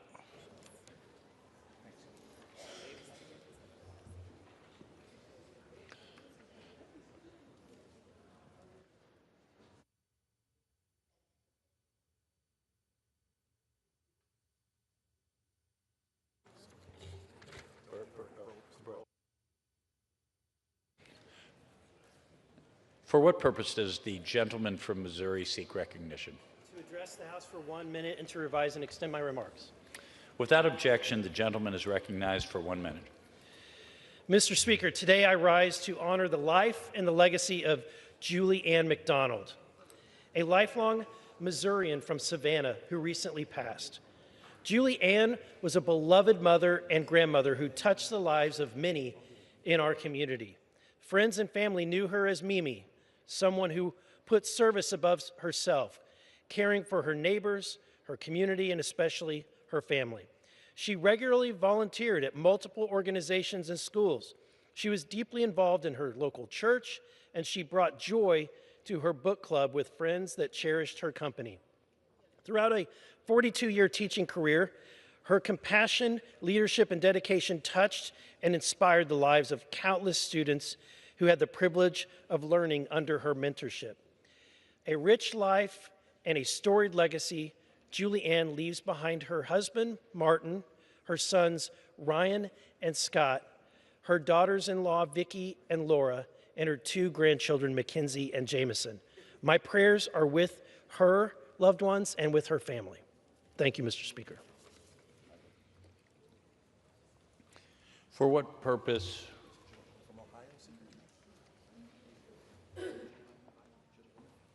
For what purpose does the gentlewoman from Ohio seek recognition? I ask unanimous consent to address the House for 1 minute, revise and extend my Without objection, the gentlewoman is recognized for 1 minute. Mr. Speaker, I rise today to call out a vile attack on an American patriot, Senator Mark Kelly of the great state of Arizona. Yesterday, unelected billionaire Elon Musk, who has never served this nation a day in uniform, called Senator Kelly a traitor for visiting our nation's ally, Ukraine. A traitor is one who commits treason. That consists of giving aid and comfort to an enemy. Ukraine is not our enemy. Ukraine is our ally. Mark Kelly has served our nation honorably from 1986 to 2011 in the United States Navy, rising to the rank of captain, having served 39 combat missions during the Gulf War. During his naval career, He was awarded 2 Defense Superior Service Medals, 1 Legion of Merit, 2 Distinguished Flying Crosses, 4 Air Medals with Combat 5V, 2 Navy Commendation Medals, 1 Navy Achievement Medal, 2 Southwest Asia Service Medals, 1 Navy Expeditionary Medal, a NASA Distinguished Service Medal, and an Overseas Service Ribbon. He only resigned his commission to help provide care and assistance to his beloved wife, who had served here formerly, Congresswoman Gabby Giffords, following an assassination attempt on her in Tucson in 2011. Words and statements have meaning. Elon Musk needs to be held accountable for his. And today, world leaders have resoundingly stood tall aside the nation of Ukraine in agreeing to a 1-month ceasefire. The United States has also agreed to lift the embargo on armaments and will be sending 1 month of armaments to Ukraine as the rest of the world looks to Russia to be cooperative in our effort to stop the killing in Central Europe. I yield back. For what purpose does the gentleman from Tennessee seek recognition? Thank you, Mr. Speaker. I seek unanimous consent to address the House for 1 minute and to advise in my remarks. Without objection, the gentleman is recognized for 1 minute. Thank you, Mr. Speaker. I rise today to bring much-needed attention to an extraordinary ball player and young man and a ball hopeful. His name is Alberto Osuna. He was born in America, and he's affectionately known as Berto. He transferred to the University of Tennessee in January after an impressive career at North Carolina and Walter State Community College, where he knocked out 45 home runs and knocked in 140 runs over 3 seasons. Despite following all the necessary steps to secure eligibility to play for the University of Tennessee, the NCAA, in their infinite wisdom, has blocked his opportunity. Students at UT have painted the rock to my left here to show their support for Berto in hopes that he might play his final season with the Vols at Lindsey Nelson Stadium. He wants to do something for his family. This is what this is all about. And over a minute, I don't have time to explain it all, but this situation just isn't about Berto. It's about ensuring that student athletes are on a level playing field, Mr. Speaker, against a bureaucratic machine and nightmare that the NCAA has become, and it seemingly continues to let down student athletes they claim to serve. Just follow the dollars, Mr. Speaker. I urge the NCAA to take some serious action and grant Alberto the immediate eligibility he deserves and take the necessary steps to prioritize the well-being of their student athletes, ensuring that opportunities for success are not blocked by unnecessary red tape. Osuna left his whole life in Tampa to come to Knoxville and play for Coach Tony Vitello and the Vols. The NCAA needs to do the right thing, free Berto, give him the time he deserves. The Vols are stacked again this year, Mr. Speaker. They're coming off a national championship. They're winning again. It's not imperative that he gets on the team for them to win. It's just the right thing. NCAA, do the right dadgum thing. And I yield the remainder of my time. For what purpose does the gentleman from Ohio seek recognition? To address the House for 1 minute and revise and extend my remarks. Without objection, the gentleman is recognized for 1 minute. Mr. Speaker, I rise today to honor the extraordinary life of Gwen Robinson, a dear friend of mine, an incredible leader, an incredible human being. She was one of the first people I met when I got to Cincinnati, and she welcomed me in the way she did with almost everyone, immediately kind and immediately generous. There's a real argument to be made that much of what I've accomplished, what so many of us accomplished in Southwest Ohio, wouldn't have happened without her. She fought so hard for the children in the Bond Hill Head Start program that she helped lead, making sure each one of them had the highest quality preschool. It was part of what convinced me that every child in Cincinnati deserved 2 years of quality preschool. And when we said we wanted to do that, she was there every step of the way. She poured everything into helping us get the preschool promise passed. She did the same with the public transit levy a few years later. There aren't enough words to capture her impact. Gwen was a giant and will be missed by all of us. Thank you, and I yield back. For what purpose does the gentleman from Pennsylvania seek recognition? Mr. Speaker, I seek unanimous consent to address the House for 1 minute and to revise and extend my remarks. Without objection, the gentleman is recognized for 1 minute. Mr. Speaker, here's some truth. Despite many false claims, the continuing resolution we just passed does not cut Medicaid, Medicare, Social Security, or veterans benefits, or any health care benefits at all. In reality, the CR was almost entirely the Democrats' budget bill last year. So the opposition today and their vote to shut down the government is a little perplexing. Mr. Speaker, here's what this bill actually offers. It gives our troops a 10% raise, provides $6 billion for veterans' health care, invests $7.6 billion into WIC for women and infants, $425 million for food delivery programs for seniors, among other things. And, Mr. Speaker, we're paying for it responsibly. We're repurposing $20 billion in excess funding from the attempt to increase the IRS by $80 billion last year. And we're redirecting $10 billion from the Commerce Department's slush fund, funds that were not used and need to be repurposed. This CR sets the stage for a plan for a new golden era for our country, and I was pleased to support it. I yield back. For what purpose does the gentleman from Illinois seek recognition? Mr. Speaker, I seek unanimous consent to adjust the House for 1 minute to revise and extend my remarks. Without objection, the gentleman is recognized for 1 minute. Thank you, Mr. Speaker. I rise today to honor Neighborhood Housing Services of Chicago on their 50th anniversary and to recognize the enduring legacy of Gail Sankara, a fearless leader for housing justice. Gail understood that owning a home was not just about having a place to live, it was about stability, opportunity, and the chance to build a future, a better future. She took on fighting the banks against redlining and was a champion of the Community Reinvestment Act and never backed down in her pursuit of fairness for working families. During the early 1980s, I had the privilege of working at NHS to see how access to affordable housing could change lives. I saw struggling families become thriving homeowners. I saw struggling neighborhoods revitalized into thriving communities. NHS has shaped many lives. It certainly played a pivotal role early in my own formation. Our work is far from over. Families are still being priced out. Displacement and gentrification are still impacting families, and the access to these programs is under attack. So today, we celebrate NHS on 50 incredible years, but also recommit the fight to housing justice. I yield back. For what purpose does the gentleman from Wisconsin seek recognition? I'd like to ask unanimous consent to speak for a minute and to revise and extend my remarks. Without objection, the gentleman is recognized for 1 minute. Last weekend when I was home, I saw a very good guy who was recently married. He already has 2 children. And he was all happy because he was buying a new house. He had to save up money for a down payment to do it. The thing I noticed, though, is that during the 2 or 3 years that it took to save for the down payment, he had to live with his in-laws, which was fine because he had a strong family and that's the way it took to buy the house.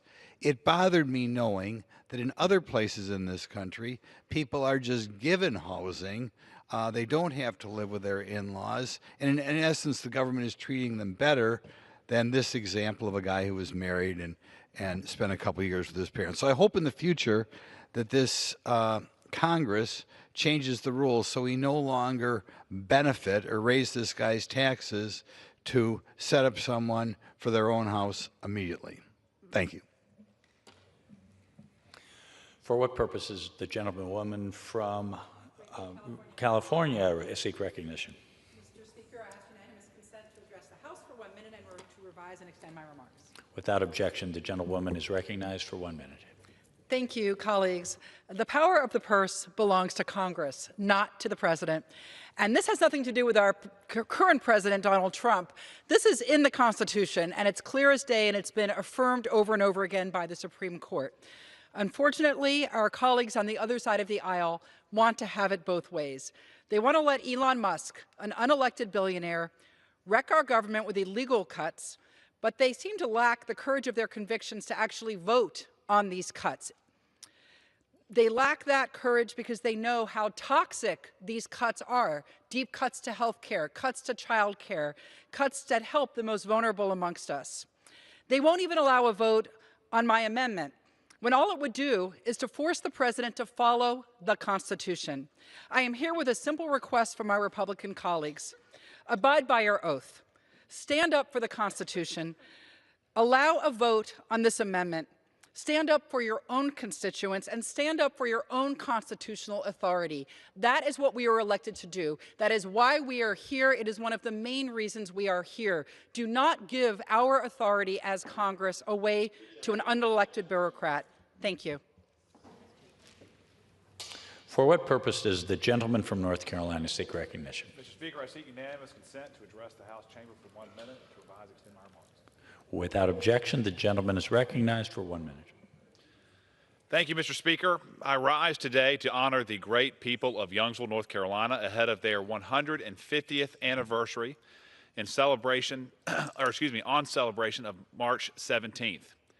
Originally a railroad town and a community along U.S. Highway 1, Youngsville played a pivotal role in the growth of North Carolina's agricultural and rail industries, and in turn helped develop the economy of our state and our region together. Today, Youngsville mirrors her residents. It is a vibrant, a proudly patriotic community with robust growth across the board. And yet somehow, despite this growth, Youngsville has retained its character and heart while reimagining its downtown to meet the demands of an active community. It is no wonder that young families from across North Carolina and the region have flocked to this area. As its residents know, Youngsville is a truly special place and a treasure for the great state of North Carolina. Congratulations on this anniversary, and I wish you all the best in the next 150 years. Thank you, Mr. Speaker. I yield back. For what purpose does the gentlewoman from New York seek recognition? Mr. Speaker, I request unanimous consent to address the House for 1 minute to revise and extend my remarks. Without objection, the gentlewoman is recognized for 1 minute. Thank you, Mr. Speaker. Hazel Dukes was a lifelong champion for families and children in New York and across the country. Through her decades of civil rights activism, including as president of the NAACP, Dr. Dukes fought tirelessly to build a more perfect union. Dr. Dukes broke barriers as the first Black American to work for the Nassau County District Attorney's Office, where she stood up for Long Island communities that had been long ignored or underserved. As we mourn her tremendous loss, we take comfort in the fact that Dr. Dukes' legacy will continue to live on in those that she mentored and the countless Americans who have been impacted by her life's work. May she rest in peace. With that, I yield back. For what purpose does the gentlewoman from Minnesota seek recognition? Ask for unanimous consent to address the House for 1 minute, extend and revise my remarks. Without objection, the gentlewoman is recognized for 1 minute. Mr. Speaker, I rise today to honor the life of Jeremy Zivitz, a beloved father, husband, and a member of our community and a teacher at De La Salle High School in Minneapolis. Jeremy dedicated his life to teaching and touched the lives of hundreds of Minneapolis students over the years. Even in the midst of difficult health challenges, he never wavered in his commitment into educating and supporting his students. Generations of young people will carry his lessons of kindness, authenticity, and the power of connection. Jeremy saw education as more than just an avenue for teaching. He saw it as a place to help his students become their best selves. His students and colleagues alike remember him as a teacher who led with authenticity and heart. Our community will miss him dearly, and his legacy will live on. Thank you, and I yield back. For what purpose does the gentlewoman from Oregon seek recognition? Mr. Speaker, I request unanimous consent to address the House for 1 minute and to revise and expand my remarks. Without objection, the gentlewoman is recognized for 1 minute. Thank you. What happened today is disgraceful. House Republicans have abandoned working Americans. They are taking housing and food from our seniors, children and families. They have abandoned our veterans, the people who have bled for our country so that we can be free. They have given this administration and its illegitimate mercenaries free license to gut agencies and services. And Mr. Speaker, make no mistake, the vote the Republicans took today is a shameful turn for this body.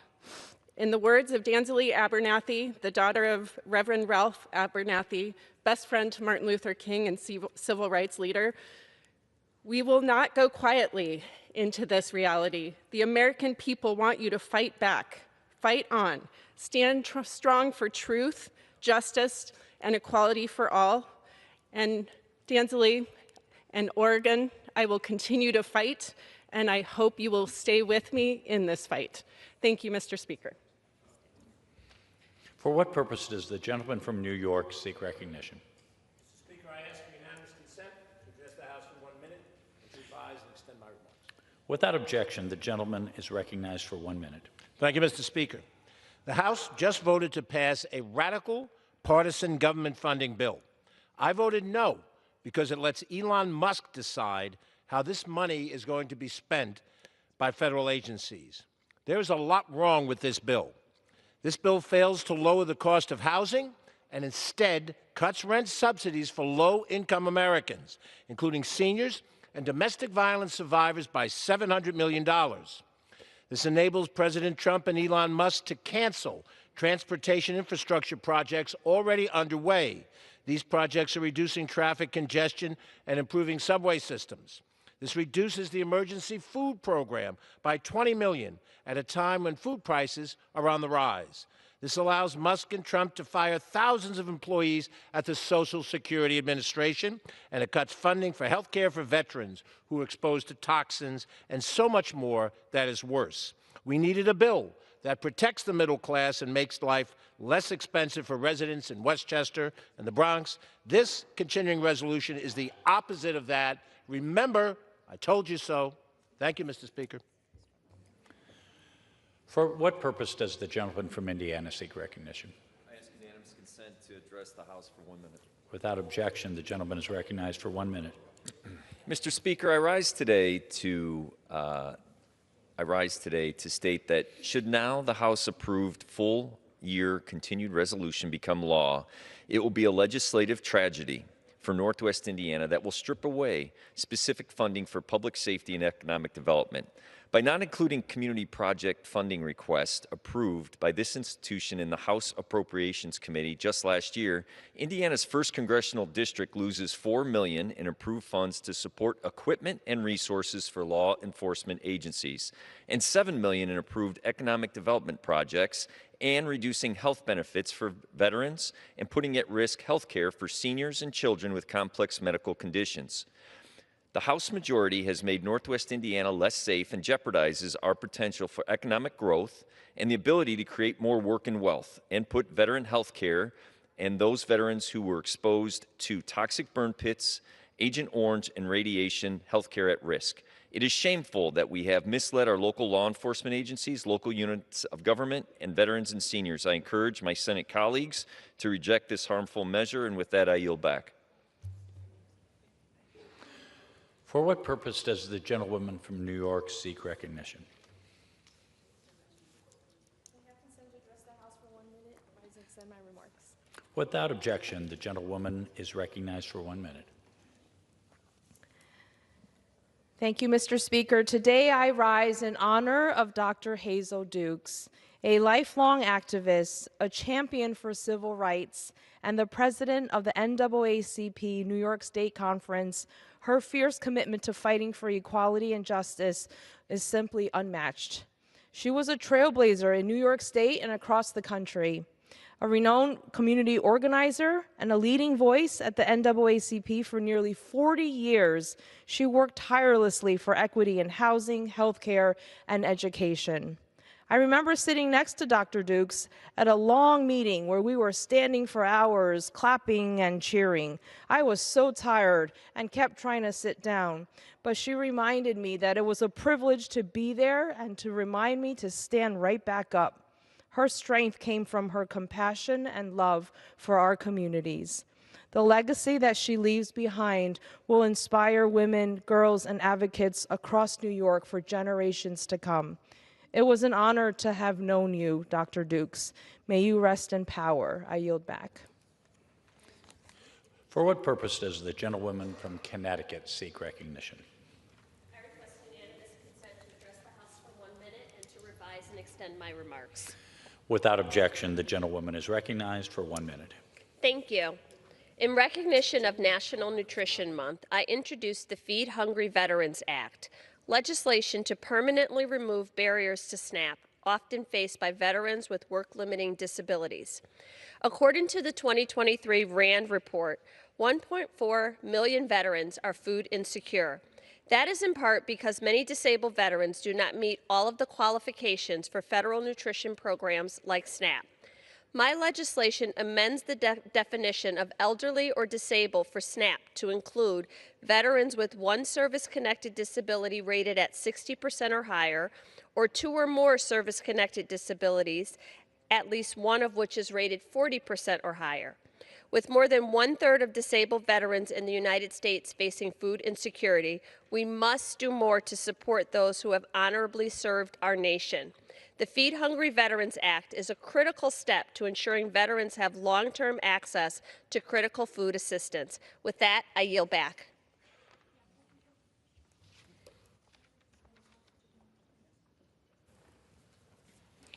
The chair lays before the House a communication from the Speaker.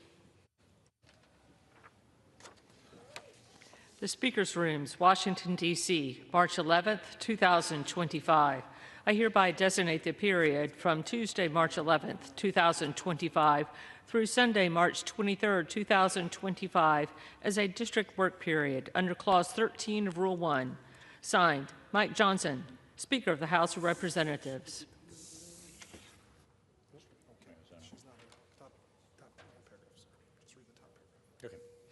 Under the Speaker's announced policy of January 3rd, 2025, the gentleman from Arizona, Mr. Schweikert, is recognized for 60 minutes as the designee of the Majority Leader. Thank you, Mr. Speaker Pro Tem. I'd like to yield the gentlewoman from Minnesota as much time as she may consume.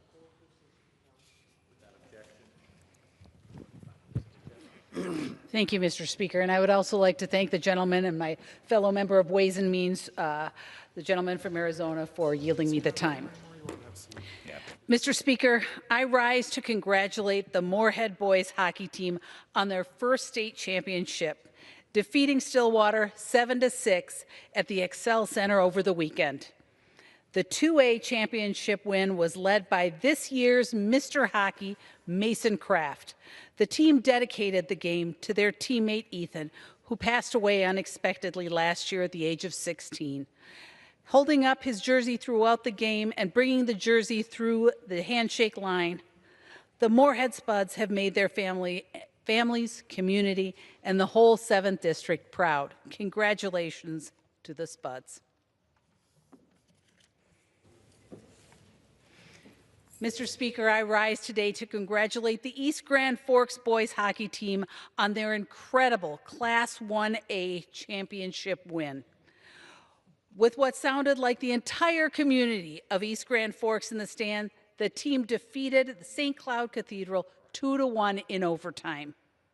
The East Grand Forks Green Wave has made their families, communities, and the entire 7th District so very proud, and I'm excited for all of you to hoist that championship banner back at home.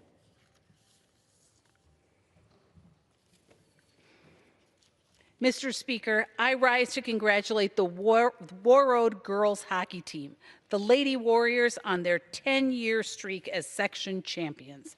These women from a small town in the northernmost Minnesota are part of one of the best girls hockey teams in the last 20 years. You have made your families and communities proud. Mr. Speaker, I rise today to congratulate Praise Live in Osakis, Minnesota, on 40 wonderful years of broadcasting. For 40 years, Praise Live has been bringing hope and faith to people across central and western Minnesota. They have even partnered with stations in Guyana and Uganda and as far-reaching as war-torn Sudan to spread the gospel and its message of encouragement, faith, and hope across Africa. Thank you, Praise Live, for connecting with, praying for, and strengthening the Christian communities you are committed to serving. I pray for a successful next 40 years. And with that, I yield back. Thank you, Mr. Speaker.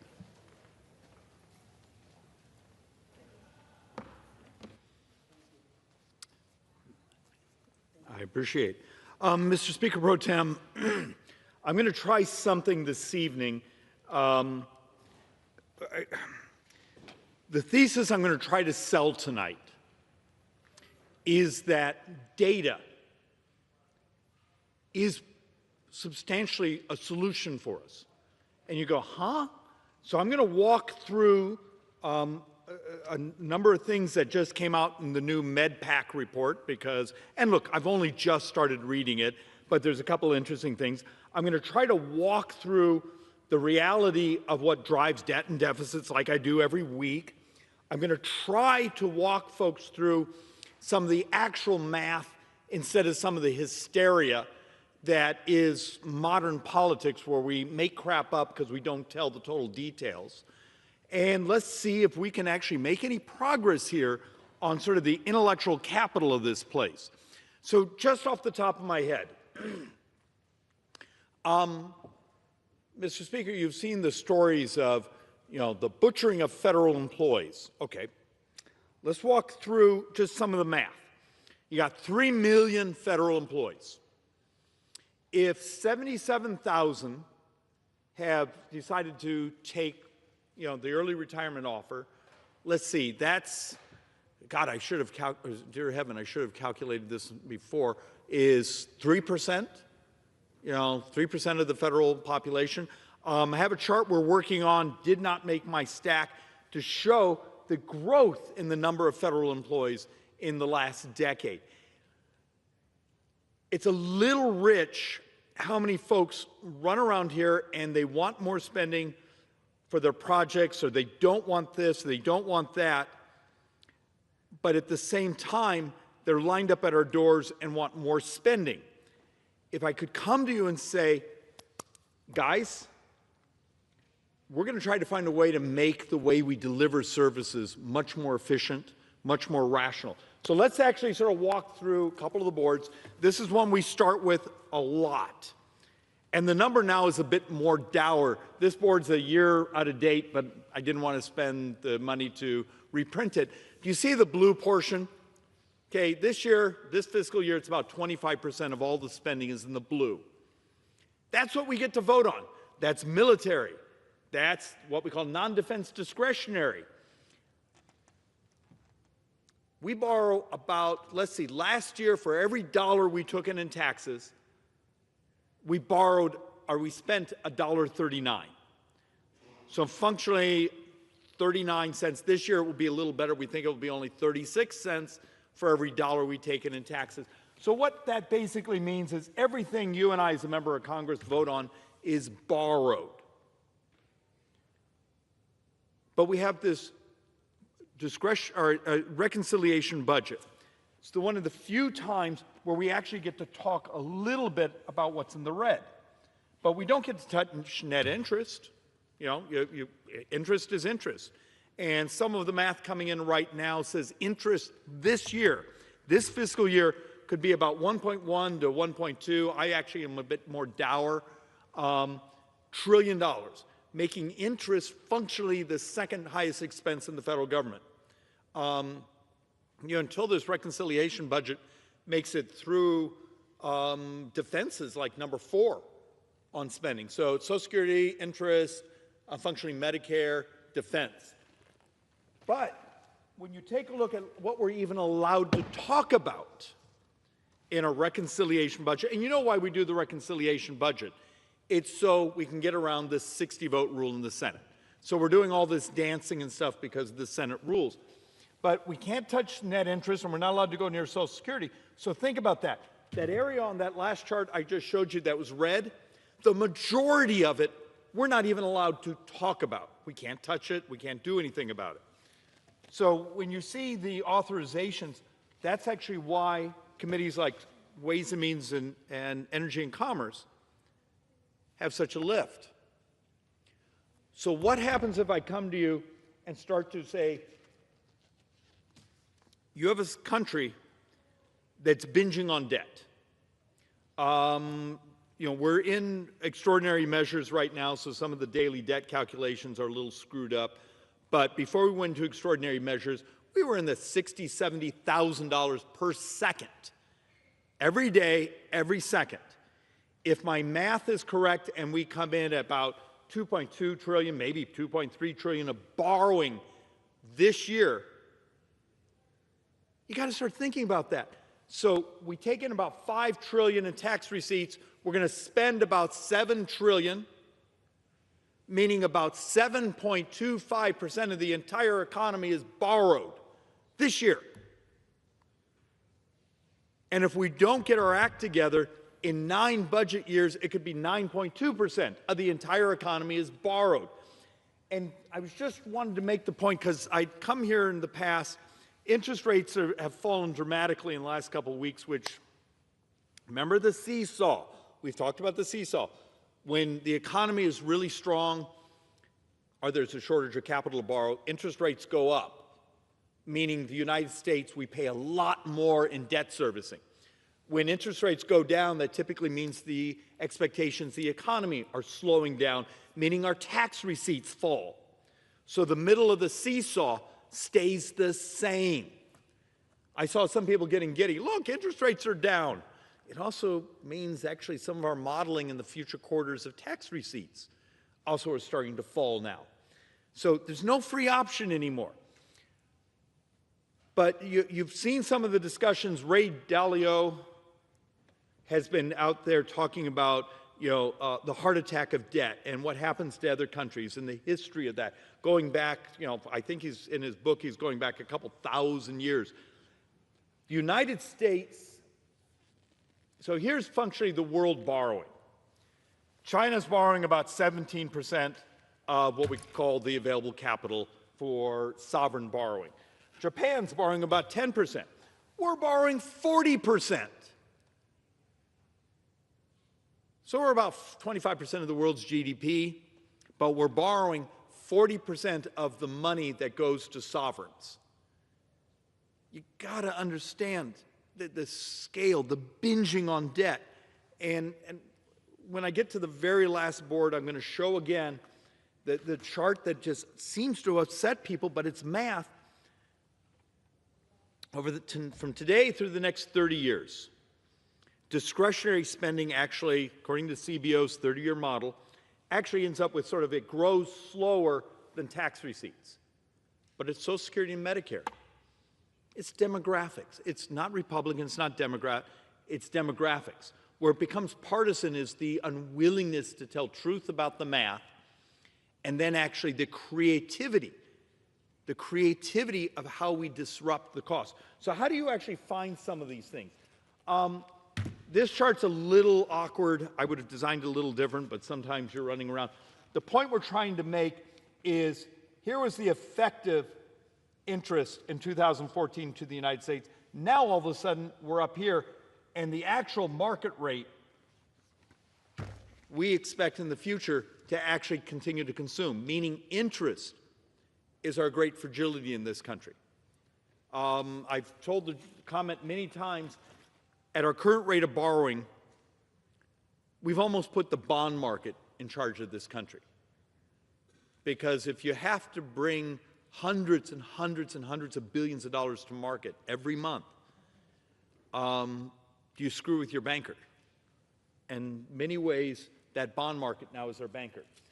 For my brothers and sisters on the left, who often want to attack the tax reform of 2017, attack tax receipts, I've done presentation after presentation behind this microphone using the stuff from the Manhattan Institute that basically shows if we do all the Democrats' tax hikes and then do the economic adjustments, often from Democrat groups, you get about 1.5% of GDP in new tax receipts. Okay, maybe we're going to be pushed against the wall and have to do that, but we're borrowing over 7% of GDP.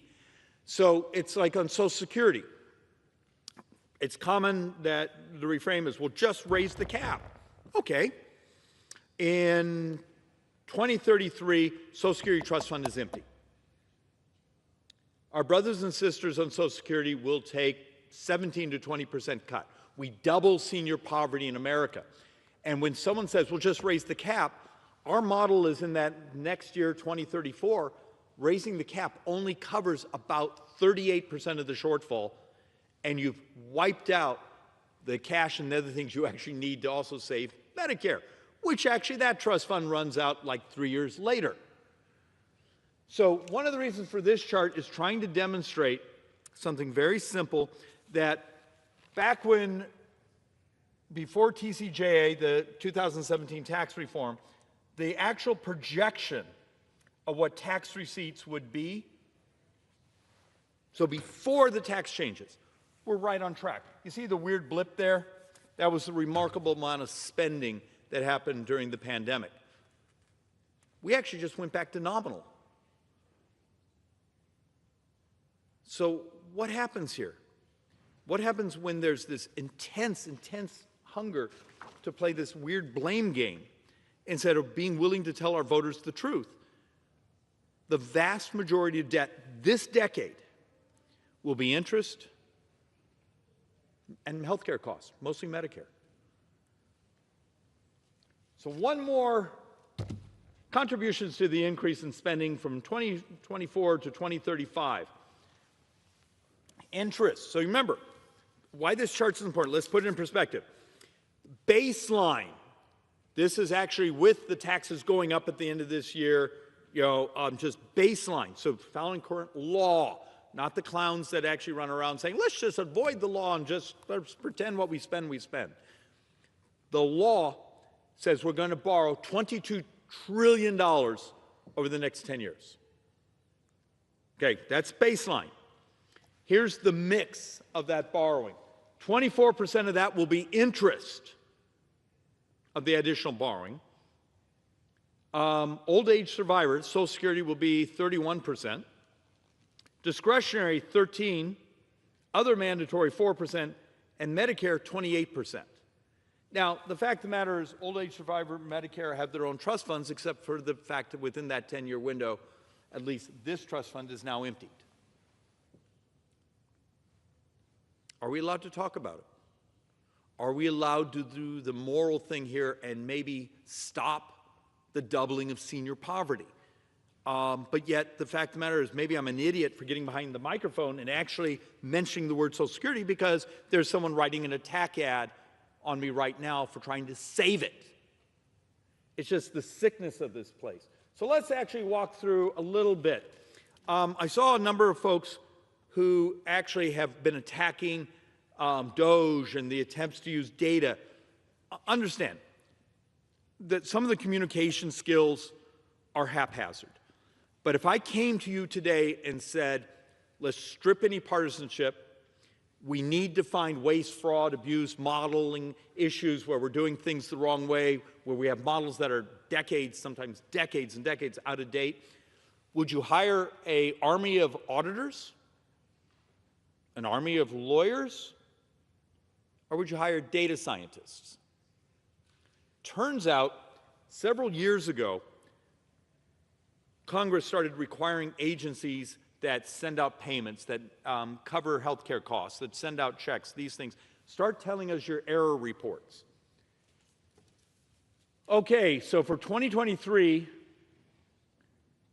we think the reports come back at $236 billion of improper payments. Okay, that's a stunning amount of money. But that doesn't mean there's $236 billion of improper payments that have been stolen. There's a bunch of it, it has been, but it's more complex. And an army of auditors, it would take years to grind through this. That's why actually the miracle of technology right now, hire some data scientists. They're really expensive. Most of them actually I've met recently actually are bathing. That's both funny and shockingly true. I met one that is an MIT dropout. Apparently MIT wasn't hard enough for him. But that's actually what he does. And the failure to access data information. Well, it turns out a whole bunch of what we label as improper payments, we lacked data on understanding. So what happens when it's the data scientists that will help us grind through? I just grabbed this one because Treasury itself, not just CMS, all the other agencies, Treasury itself has $21 billion of improper payments. When you walk through what those were and why they were improper. They didn't verify household size. They didn't verify the qualifications. They didn't verify these things. That is basically data. So let's actually have a little more fun here. Types of improper payments. Okay, we actually estimate of that 36 billion in, actually this is for 2024, the other chart was 2023. 135 billion are overpayments. Now understand, for a lot of those, that may come through CMS, a Medicare reimbursement. CMS has the ability, months and months, a year later, to try to recapture those monies. What we're trying to get the data scientists to build us models to understand, okay, if there's 135 billion of overpayments, how much of that comes back to us and how much is, we'll call it leakage, even though leakage is with a B is, and then there's, we have 12 billion unknown payments. We know payments went out, but there wasn't enough data telling us what they were. We had almost 8 billion of underpayments where we underpaid people. So you see what I'm trying to provide here is we know we have a problem. We've known we've had this problem for decades. For the last decade, we've been tracking the problem.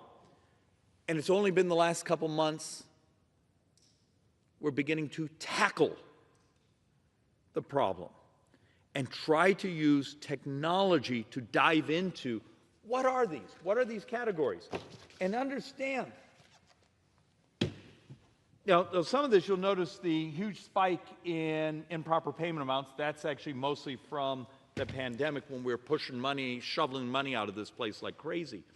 But we've been tracking this since 2014. It's taken to now to find the technology, to find the talent to start diving into this math. And why is this just so important? If you're someone like me who believes there's trillions of dollars over the next 10 years that we can save by just modernizing the way we deliver services, you first have to identify the outliers, identify what's going on. But why is this so incredibly important? You've got to understand what we're up against. Outlays of the largest mandatory programs are projected to massively increase. So let's be a moment of brutal honesty. This is 2025, this is 2034, so functioning 9 budget years. Social Security will have a 61% increase in spending. It's just that this is our demographics. And I'm going to try to explain these numbers a little bit more. Medicare will have almost a 78% increase in spending over those next 9 budget years. Now, there's a little more for this because this has none of the offsets. So I want to try to provide a level of brutal honesty. Remember, on like Medicare, on some things you have a portion of copay, those things. So, but it's still a 75% increase, but it goes from $2 trillion spending. So 9 budget years, Medicare itself will be a couple $1 trillion, just the spending on that. If you do the offset, the payments the senior makes, okay, that's about $400 billion. It's still a 75% increase in spending. What would happen if I could come to you and say, if we would use technology, if we'd modernize? So here's the MedPAC report that came out in the last couple days. Haven't read the whole thing, read part of it. Here's last year's MedPAC report. We read all of it, highlighted it, and we actually make our staff read it. Well, it turns out around here, actually reading the actual math and the concepts. So if I came to you right now and said, like in here, there's a whole paragraph that's saying there's something wrong in Medicare Advantage data. Now, MedPAC report says Medicare Advantage, really important program. We need to keep it. But we're going to have to dive in on how to modernize how it works. Because here, Coding intensity, they made the adjustments for coding intensity, but it basically says, translates into a projected $84 billion, or 17% of total payments, meaning Medicare Advantage coming at $84 billion this year, more than fee-for-service. And that's with the adjustments for, renal failure and other things. Look, and I've already started to have the MedPAC report fall apart, so if any of you talk to the MedPAC folks, ask them for better binding on their reports. So what would happen if I came to you right now and said, we can do things to fix these outliers in cost and never cut a service by changing the incentives?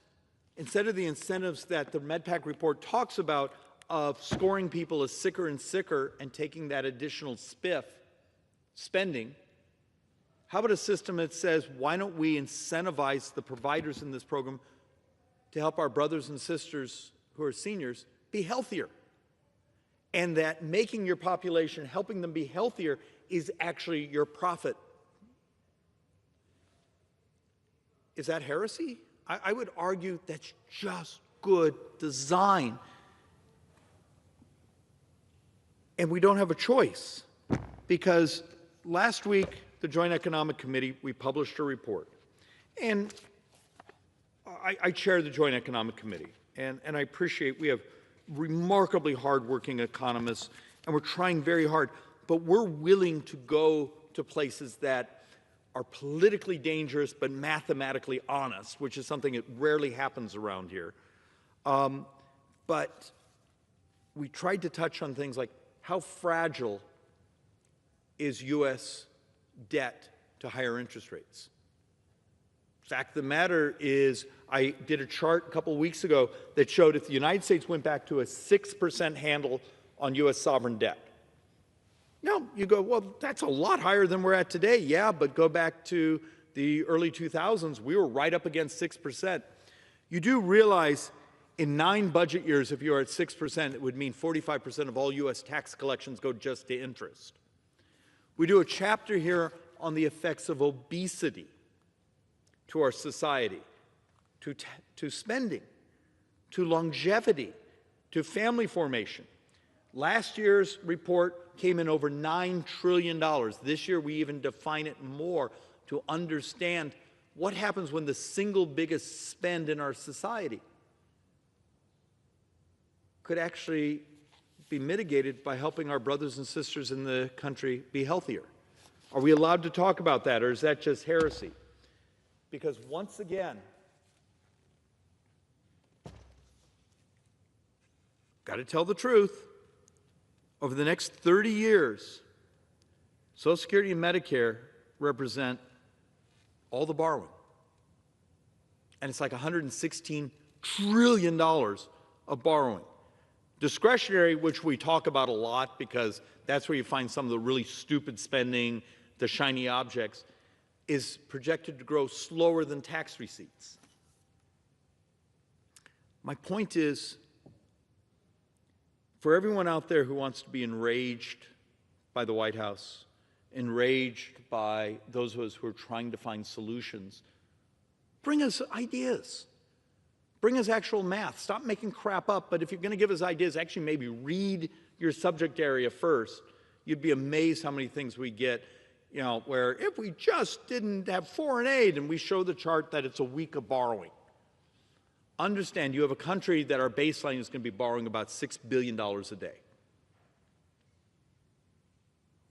How long do you think we can do that? So first, if we can find ways to do it better, faster, cheaper,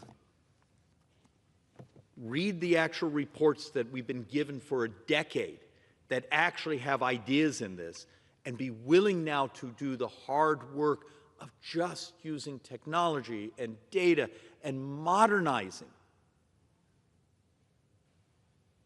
And Mr. Speaker, one of the insane things around here, when you meet many of the folks who are in our hallways demanding more spending, demanding more regulations, demanding more barriers to entry to protect their business model of their bureaucracy. They actually hate the discussion of modernizing. You're a medical professional. You know what you're doing. The fact of the matter is there's hope. I don't think there's a lot of more years we can wait, but there's ways to do this. How do we get this body, both our brothers and sisters on the Democrat side, that actually, if they'd be willing to work with us on saying, let's modernize. Let's embrace the technology. Let's do the things we know that if we were actually caring, just maybe not great politics, but it's really good economics and really good for the future of this country. And with that, Mr. Speaker, I'm going to yield back. The gentleman yields.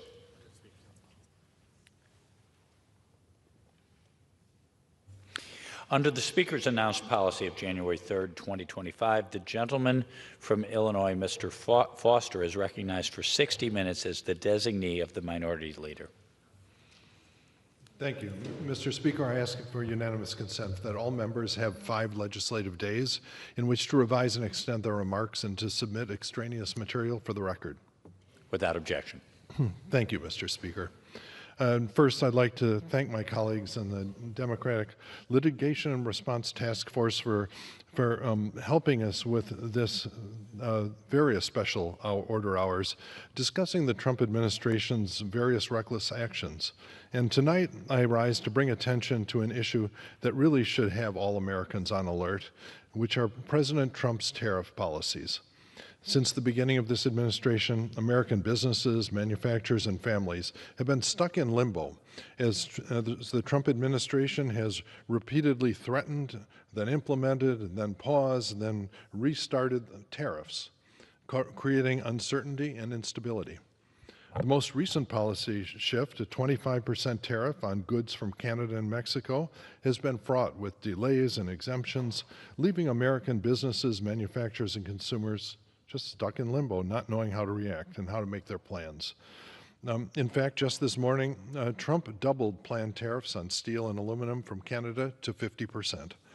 And then a mere couple hours ago, a spokesman from the White House said that the tariffs on Canada were back down to 25%. You know, who knows? In true Trump administration fashion, this is complete and utter chaos. But the truth is, these tariffs, no matter if and when they go into full effect, whether it's this week or next month, they'll all ultimately have the same result: higher prices for everyday goods and a less competitive U.S. manufacturing sector. In fact, a business in my district just let me know that it's a business that makes precision formed steel tubing components. And they told me that the price of hot rolled steel is up 33% since Trump's inauguration in anticipation of these tariffs. And there is just no way that they're going to be able to avoid passing these inflationary price increases onto their customers. According to an analysis from the Yale Budget Lab, if implemented fully, these tariffs would cost the average American family between $1,600 and $2,000 a year, with working class families who can least afford it being hit the hardest. Prices would spike across the board. Electronics like computers, phones, and TVs could rise by 11%. Clothing up by 7.5%. Cars and auto parts up by 6%.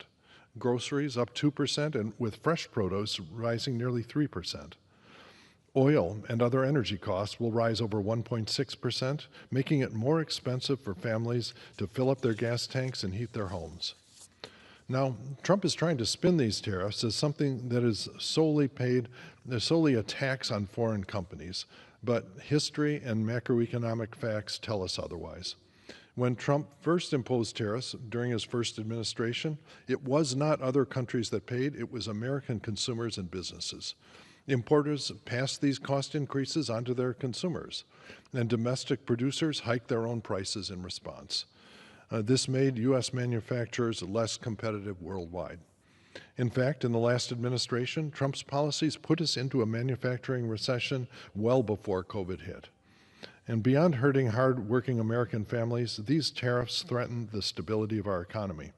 Analysts from across the political spectrum warn that they could slash 2.3% from GDP by 2026, wiping out a lot of projected growth. Markets also reacted with great uncertainty, as they should. Stocks have dropped and consumer confidence is cratering.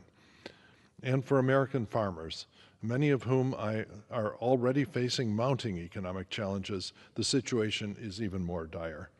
The cost of critical supplies, such as fertilizer, fuel, and equipment, will skyrocket, making it harder for farmers to maintain their operations.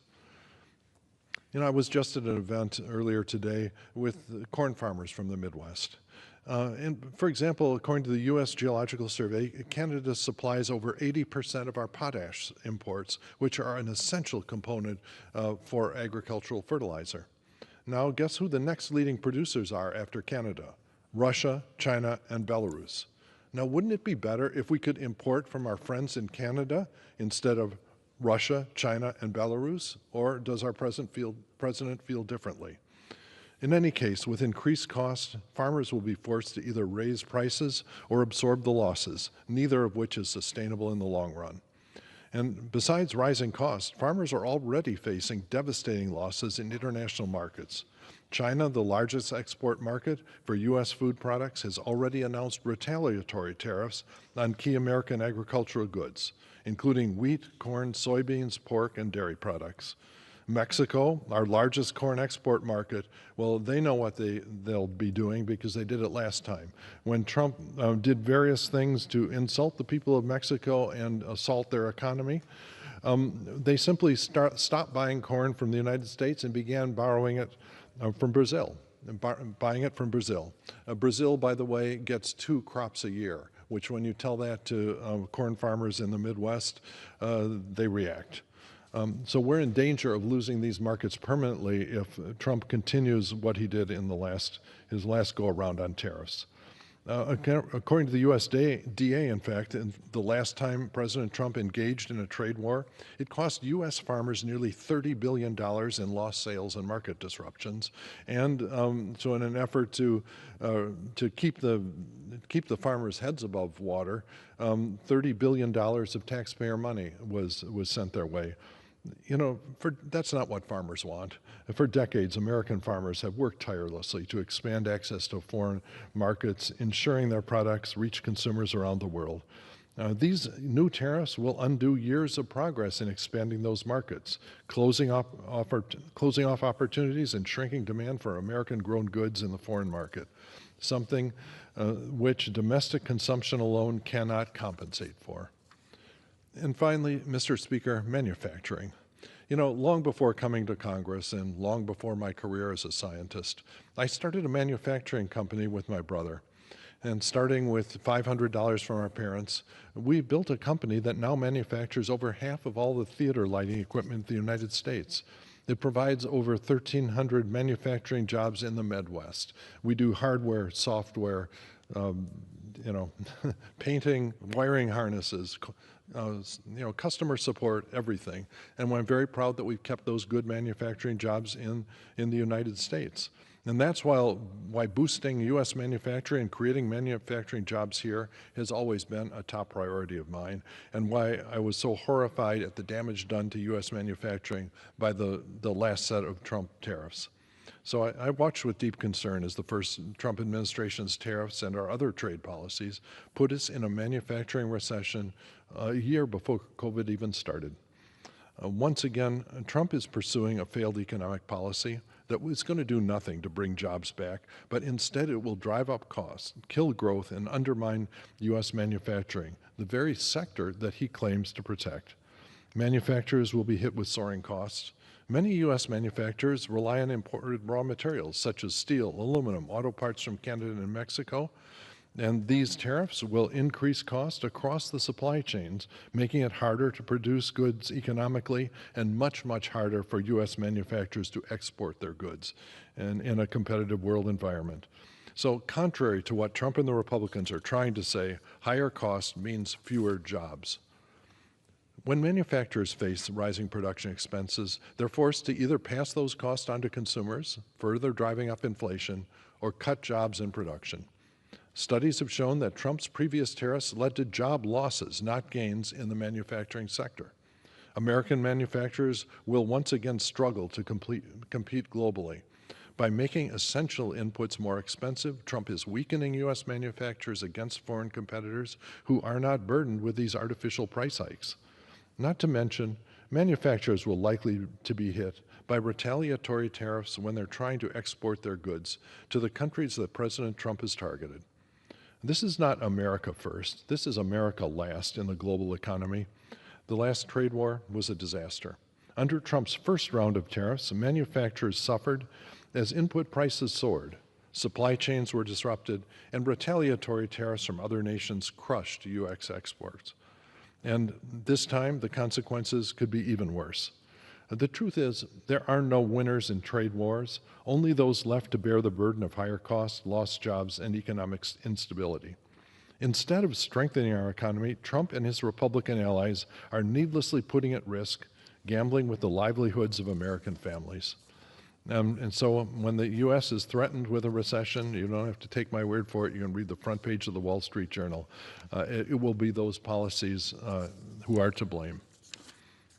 And next, I'm glad to be joined by my colleague, Congresswoman Melanie Stansbury. As a representative of a southern border state, New Mexico, she knows all too well the importance of fair trade with Mexico for our nation's economy, and especially for working families' wallets. And with that, I now yield to the gentlewoman from New Mexico, Ms. Stansbury. Thank you, Mr. Speaker, and I thank my colleague for convening this special order hour. And I rise today to talk about the real-world impacts of what's happening right now in our federal government, with the dismantling of federal agencies, the free fall of our economy, and the impacts that Elon Musk and Donald Trump are having on our communities. Because what is happening right now is not normal, and it is impacting our communities in ways that many do not even understand. Right now, real people are hurting. They are scared. They don't know what's going to happen. Today in my office, I met with members of a tribal council and leaders from a tribe in New Mexico who came to visit me. Like others, they shared stories about the people in the community who are frightened about what is happening. Teachers and educators in tribal schools who've been fired without any explanation. Critical federal funds that are on hold. And when they went to meet with the Department of the Interior today, they were told that even those who are in charge of the very programs that they were meeting them about didn't know what was happening. Back home, people are frightened. They are scared. They don't know if they're going to lose their Social Security, their Medicaid, or the access to life-saving care. A few days ago, I met with the largest food bank in the state of New Mexico. They distribute food to hundreds of food pantries, churches, homeless shelters, and individual families across the state. They told me that if the cuts to food assistance go through that Republicans are proposing in their budget framework, that the number of families, and especially our children and seniors who are currently facing food insecurity, will double. There is not enough support, resources, and infrastructure in the state of New Mexico to meet the need if these programs are cut.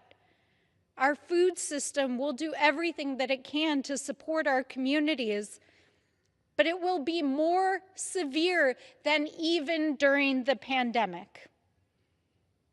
And every day, I am hearing from constituents in my district who have lost their jobs. These are real people, real New Mexicans, thousands of Americans who are being fired every single day by this administration for no reason. These are not faceless people, but real members of our communities.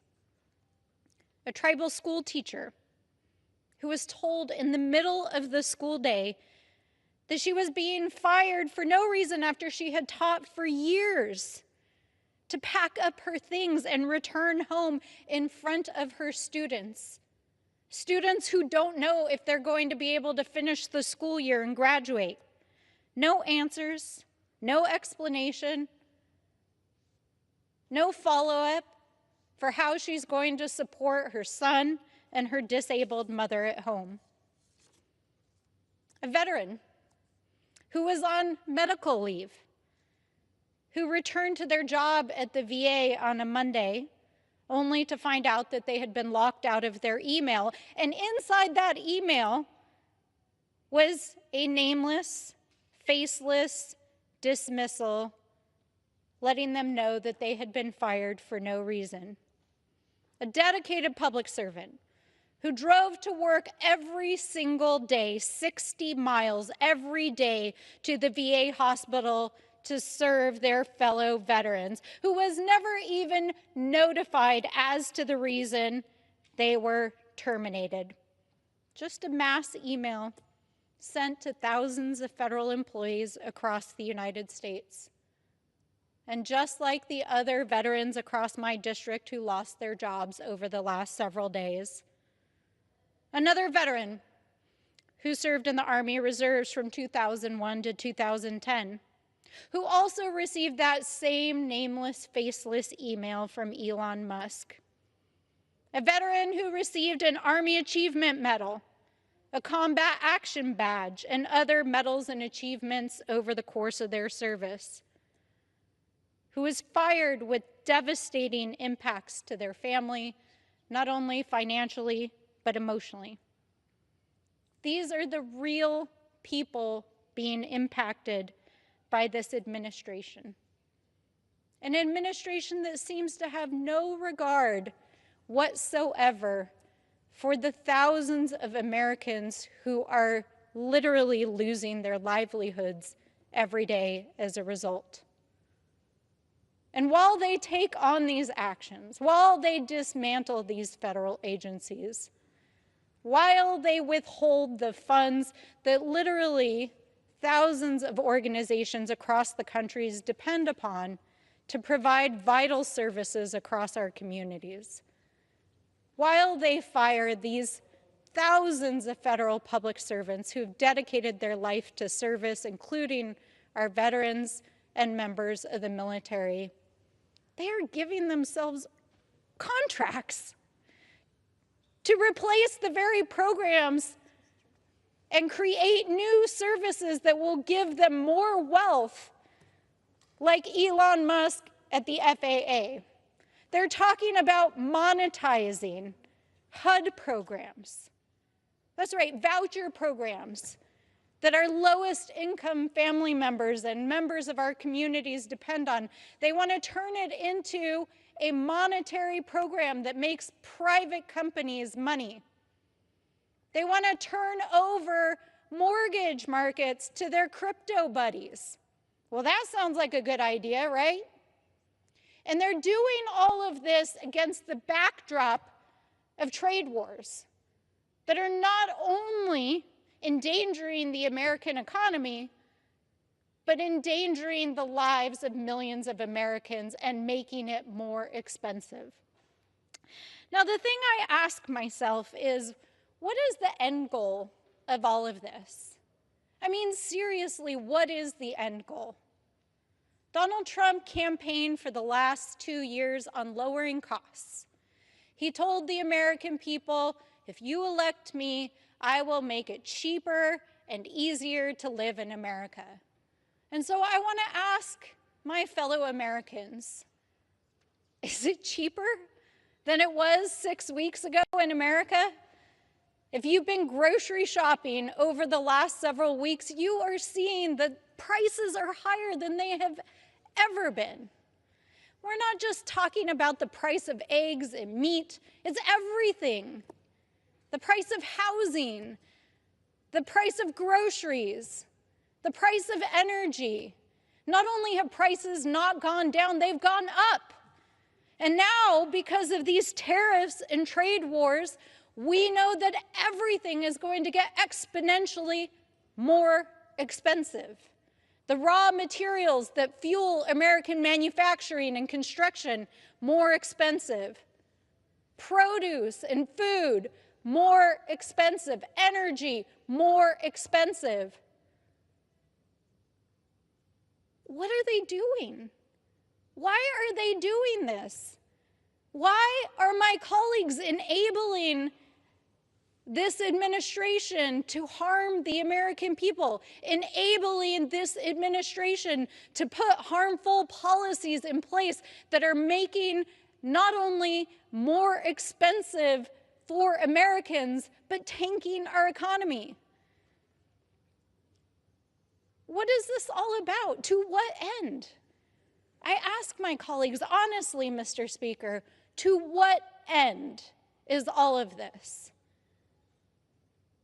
What is the point of hurting real Americans?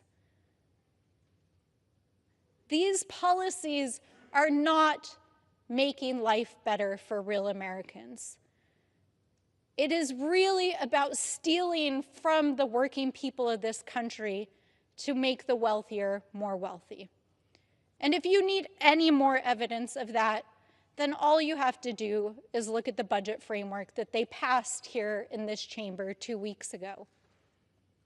Now, a couple of weeks ago when they passed this budget, they pretended like we're just trying to root out waste, fraud, and abuse. And we're going to take those savings and reinvest it into tax breaks and help the American people. But as has passed over the last couple of weeks, they're not even trying to hide it anymore. Over the weekend, Republicans were on a blitz across the news media saying that they were going to gut Medicaid. They're talking about it openly now. They're going to cut hundreds of millions of dollars from the basic programs that sustain Americans. Over the weekend, Elon Musk talked openly about gutting Social Security. This is their plan. And what are they going to do with all of that saving? Quote unquote savings? They're going to use it to give permanent tax breaks to billionaires. That's it. That is what all of this is in service to. Taking from the people who have spent their lives serving this country, proudly serving this nation, proudly working to put food on the table and a roof over their head for their families. And they're going to give that money to billionaires. That's what this is all about. It hurts my heart. My colleagues passed their budget resolution, their budget CR this afternoon, and the vast majority of them are on planes back to their districts, where they are not going to hold town halls. Their leadership told them not to, because they don't want to hear from the people who are unhappy and being hurt by these harms to our communities. So I have to ask my colleagues, why are you even here? What is this all in service of? Go home and represent your people, and come back here and have a backbone to stand up for the Constitution and the people of this country, because real people are being hurt. And with that, I yield back. Thank you, Rep. Stansbury, for speaking today and to share how some of Trump's policies are going to harm your constituents. You know, in your state and near your district are national security workers, atomic scientists at Sandia and Los Alamos labs, who were fired and then unfired and are still being threatened with being fired. And I'm a scientist. I know a lot of people that are in that situation. And the damage that's done to our national security when you tell people that working at a national lab, especially a national security lab, is not a safe place in terms of being able to depend on an income to raise your family, that it does damage to our national security that can never be undone.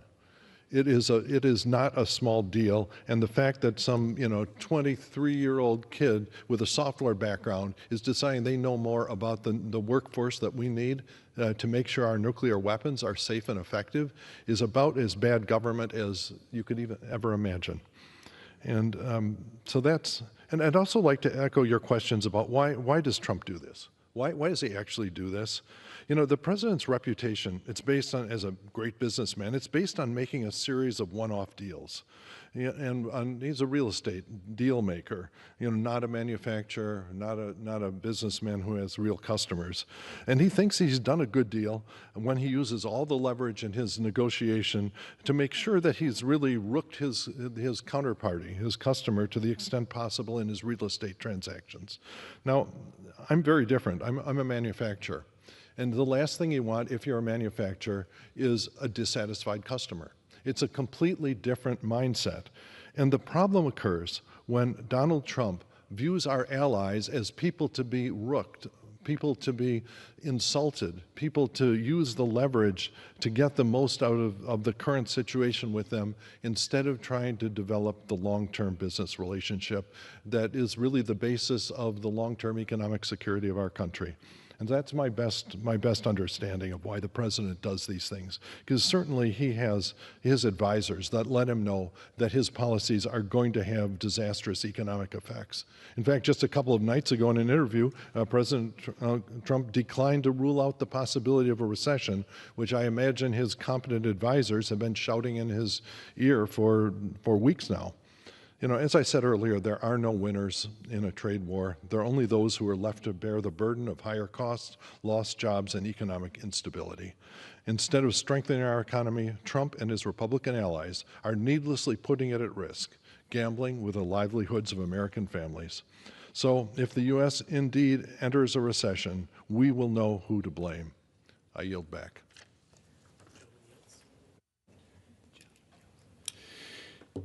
The gentleman yields. Under the Speaker's announced policy of January 3rd, 2025, the Chair recognizes the gentleman from Arizona, Mr. Biggs, for 30 minutes. I ask unanimous consent that all members may have 5 legislative days in which to revise and extend their remarks and include extraneous material on the topic of this special order. Without objection. Thank you so much. It's my pleasure to be here tonight. I appreciate my colleagues who are also members of the Border Security Caucus. For 4 years, we've stood here and exposed the open border policies of the Biden-Harris administration. For 4 years, we've seen what happens when the America First border security policies that President Trump had put in place were thrown out. And in just over 1 month, we've seen what happens when those policies are put back in place. Since President Trump took office, ICE agents have arrested more than 20,000 illegal aliens. That's just in 1 month. By comparison, Joe Biden only had 33,000 at-large arrests for the entire year of 2024. And when Joe Biden was in charge, over 300,000 illegal aliens crossed the border in just 1 month. In President Trump's first month, illegal crossings did not even reach 10,000. The actual number was 8,400. And whereas Biden let all of those people into the country without proper vetting, some of which were known criminals and terrorists that we're now trying to find, under President Trump, people who illegally cross the border are stopped and immediately detained or removed. Because of President Biden's catch and release policies, every state had the pathologies of a border state. Because of this, immediately after taking office, President Trump charged ICE officers with cleaning up streets across the country by detaining the illegal aliens that Joe Biden had released into the country. And while they were attempting to prosecute him, President Trump, for bogus charges in multiple jurisdictions, the Biden regime was releasing actual criminals into every city in America. Tonight, we're going to be exposing the Biden-Harris administration's open border policies and President Trump's work to remove them. We'll highlight the tireless work of ICE agents tasked with arresting some of the worst individuals who have invaded our country, despite being demonized by the mainstream media and organized campaigns to interfere with and prevent arrests, including by exposing personal information of agents. In just 1 month, those agents have taken thousands of violent and malevolent offenders off of our streets. In just 1 month, President Trump has put an end to the endless invasion of our communities by illegal aliens. It's my pleasure now to yield to my co-chairman of the Border Security Caucus 3 minutes to the gentleman, Mr. Babin. Thank you to my good friend, Andy Biggs from Arizona, and my co-chair. Really appreciate you having tonight's very important special order. Well, the truth is simple. The Biden administration threw open the floodgates, allowing murderers, rapists, and chaos to pour into our communities, all in pursuit of political power. They knew exactly what they were doing. Securing the border was never an impossibility, as they let the nation and us believe. It was always a choice, and for the last 4 years, the wrong choice was deliberately made. We were told that enforcement wouldn't work, that the crisis was simply too big to fix, but those were lies. Lies meant to cover up the fact that an open border was exactly what they wanted to do. They dismantled every tool that worked, inviting criminals to walk right in. And we saw the consequences play out in the most destructive ways imaginable. 15 million illegals entered under the Biden administration's watch. Tonight, you will hear about the evils that were unleashed onto our neighborhoods by the Biden administration, resulting in death and destruction of innocent American lives. How many more lives must be lost? How many more families must grieve before they admit their open border agenda is destroying this country? 100,000 Americans per year dying of deadly Mexican cartel and Chinese drugs that have come in over our open border. Hundreds of thousands of lost children from the child sex trade and human trafficking, murders, rapes, and pillaging from illegal alien gangs, swamped public schools, hospitals, and public services. But here's the good news, folks. The days of lawlessness are over, because on day one of the Donald Trump administration, we finally have a strong leader in the White House. And just like that, the border was shut down. All it took was that leadership and the will to enforce the law. The message was sent loud and clear. America is not open for lawbreakers anymore. Illegal crossings have plummeted. Deportations are back in full force. And as co-chair of the Border Security Caucus, I'm committed to keeping these dangerous criminals off of our streets. Working hand in hand with President Trump, with Vice President Vance, and leaders like Tom Homan, we're making sure that child traffickers, drug smugglers, and gang members are rounded up and sent packing back to where they belong.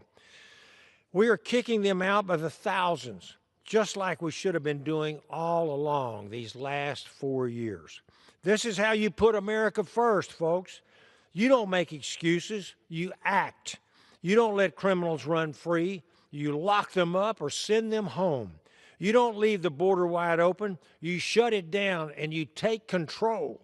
The American people deserve safety, not suffering. They deserve law and order, not chaos. They deserve leadership that protects them, not one that absolutely betrays them. And that's what Donald Trump and Tom Homan are delivering to us right now, and they are just getting started. And with that, I yield back. I thank the gentleman who's seen in his own district time and time again the abuse caused by this out-of-control illegal aliens. Man. And now it's my pleasure to yield to my friend from Wisconsin, also in the Border Security Caucus, the gentleman, Tom Tiffany, for 3 minutes. Mr. Speaker, first of all, I want to say thank you to the gentlemen that have led the Border Caucus, Mr. Babin and Mr. Biggs. Thank you so much for your leadership on this issue. It's as a result of your efforts that you continue to deliver this message to the American people of what a disaster this was going on in our southern border that caused this to be the #1 issue in the past election before the American people. And in particular, I want to thank Mr. Biggs from Arizona. The first trip I did after being sworn in May of 2020 was to go down to the southern border, and with a trip that he led with many of us, as he did so many times with so many members. I don't know if there's hardly any members on the Republican side that he didn't lead on the southern border to deliver the message. It's there that I got to meet people like Sheriff Mark Lamb from Pinal County in Arizona, Sheriff Mark Daniels down in Cochise County, who talked about back in 2020 about how the border was becoming secure. At the end of the Trump administration's first term, the border was becoming more secure. You visited them a year later, and they told you it was all deteriorating, simply because there was a change in the presidency. So I want to thank them for their leadership in regards to this. You have done a service to the American people, and hopefully we can fix this for the future. We just had a hearing this morning with a sheriff from one of the counties in Texas, a border county there, as well as one of the leaders of the Border Patrol Union. And they told us it is night and day since January 20th. Thank God we have new leadership in the White House, because the border is once again secure. So I would just say, remember when the media and Democrats told us that President Biden needed a bill to fix the border? That was a lie.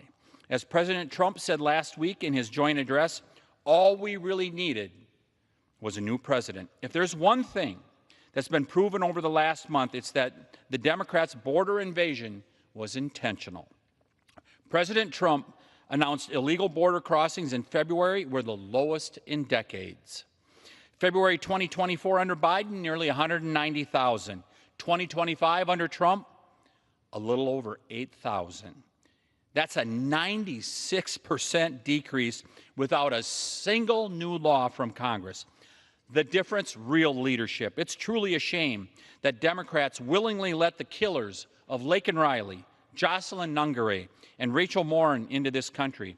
It's also a shame they did not deport criminals like the one in my congressional district who killed Stephen Nashholm, a father of 3 daughters.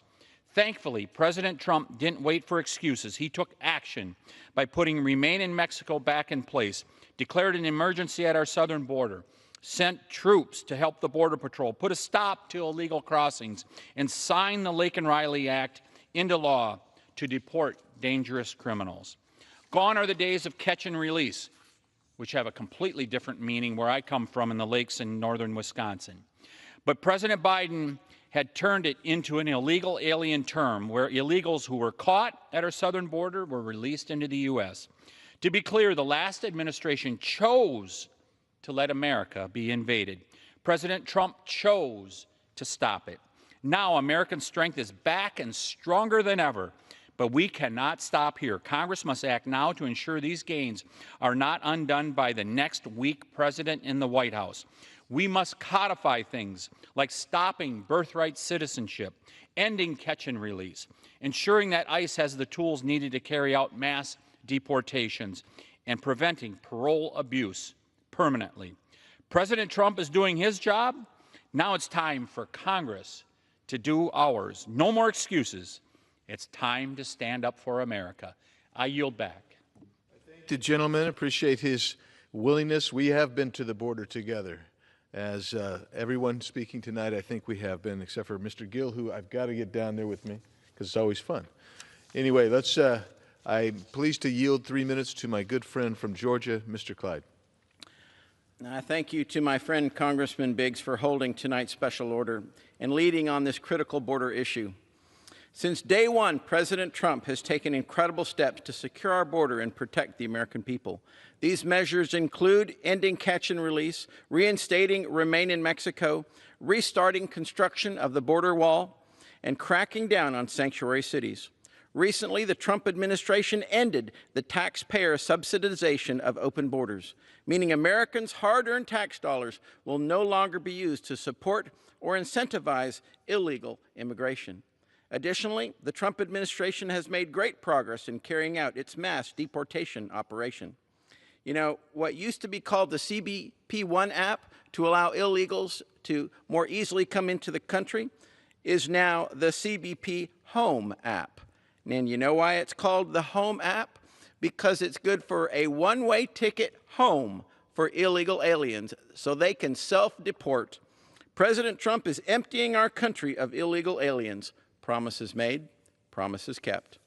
Border Czar Tom Homan and DHS Secretary Kristi Noem are tirelessly working to detain and deport illegal aliens.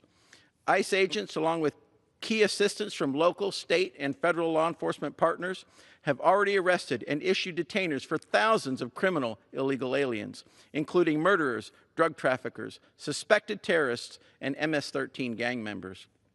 For example, ICE recently arrested an illegal alien in Atlanta, in my home state of Georgia, whose criminal history includes a conviction of 4 counts of indecent liberty with a child.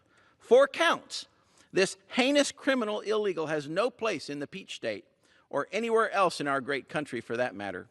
I'm deeply appreciative of the Trump administration for taking criminal illegals off of our streets.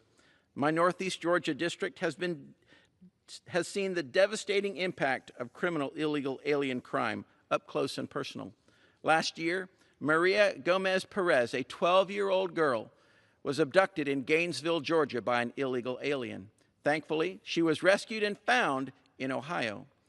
Days before the 2024 election, Mimi Rodriguez Ramirez, a 25-year-old mother, was murdered by an illegal alien from Mexico, and that happened in Habersham County. And just outside my district, Laken Riley, the 22-year-old nursing student, was brutally murdered by an illegal alien in Athens, Georgia. President Trump is working to prevent these tragedies from devastating additional families and communities across our country. I applaud his work to make America secure, safe, and great once again. Thank you, and I yield back to my friend from Arizona. I thank my friend, the gentleman from Georgia. And now I am privileged to yield 3 minutes to my friend from Indiana, who I took, and I'll always remember him going off with Art Del Cueto and leaving the rest of us in a car stuck with a bad tire and stuck in the dirt as we were down on the border. But it's good to see that you made it, Jim. So I yield 3 minutes to Mr. Baird. I thank my good friend from Arizona. I'm also see that you got back, and I appreciate that. But anyway, Mr. Speaker, under the Biden administration, our borders were wide open, with record numbers of illegal immigrants and deadly drugs flooding across our border. Under President Biden, every single state became a border state, including Indiana. These include dangerous criminals that ties to gangs such as the Trade Argo and the MS-13, who have committed horrific crimes and vicious attacks against innocent Americans. Last year, an illegal immigrant with ties to MS-13 stabbed a teenage girl in the hand at a baseball game in Lowell, Indiana. After an extensive search, the culprit was found and arrested. I thank law enforcement officers for their hard work to find and arrest this criminal. Under President Trump, we have swiftly returned to common sense border policies, and illegal border crossings have plunged to a record low. In January 2025, there were 61,465 illegal border crossings, down from 176,000 in January of 24. Just last month, illegal crossings at our southern border plummeted to the lowest level on record. President Trump has sent a message loud and clear to border is closed, and his strong border security policies are working. House Republicans are working with the president to implement his agenda to secure our border and keep Americans safe. I yield back. I thank the gentleman who's also a member of the Border Security Caucus. Thank you for being with us tonight. And now it's my pleasure to yield 3 minutes to the gentleman from Texas, another border state, a newcomer who's setting the world on fire, Mr. Gill. Thank you, and thank you, Mr. Speaker. Over the past 4 years, Joe Biden and the Democrats have inundated American communities with massive numbers of violent illegal aliens who are murdering and raping and torturing and pillaging our people on our soil.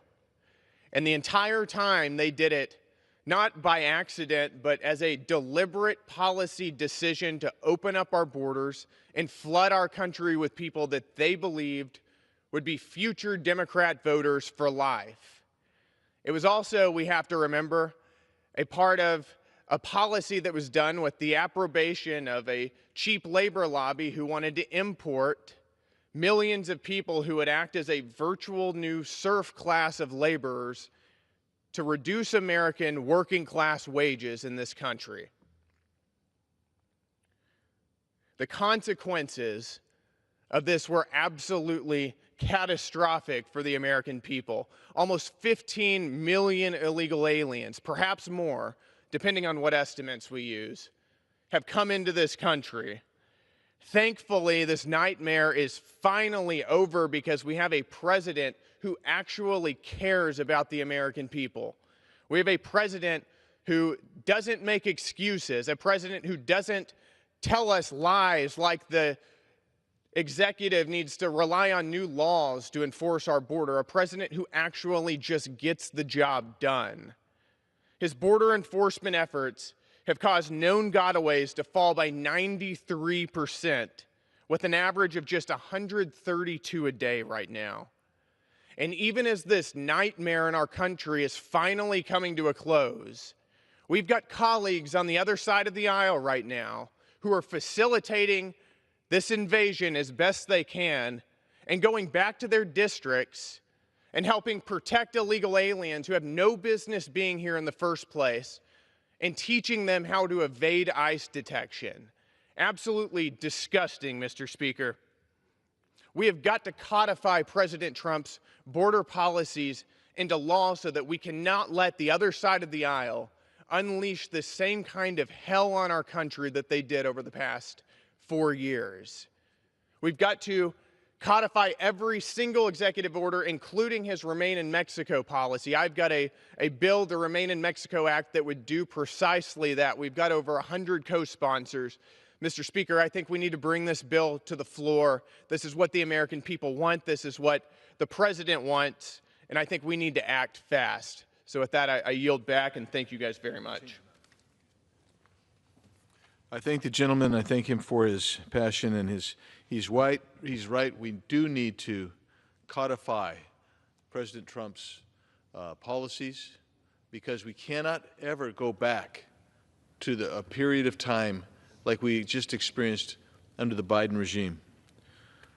So the Trump policies are a product of understanding what needs to happen. The mere fact that Donald Trump was elected almost immediately terminated the onslaught of people crossing our border. Let me give you an example. When I was meeting with the new Border Patrol chief, Chief Banks, and I asked him what's going on. He said, Andy, 3 caravans turned back yesterday.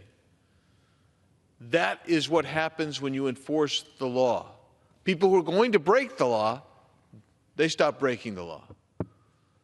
So when I was down at the border just a few weeks back, I wanted to compare.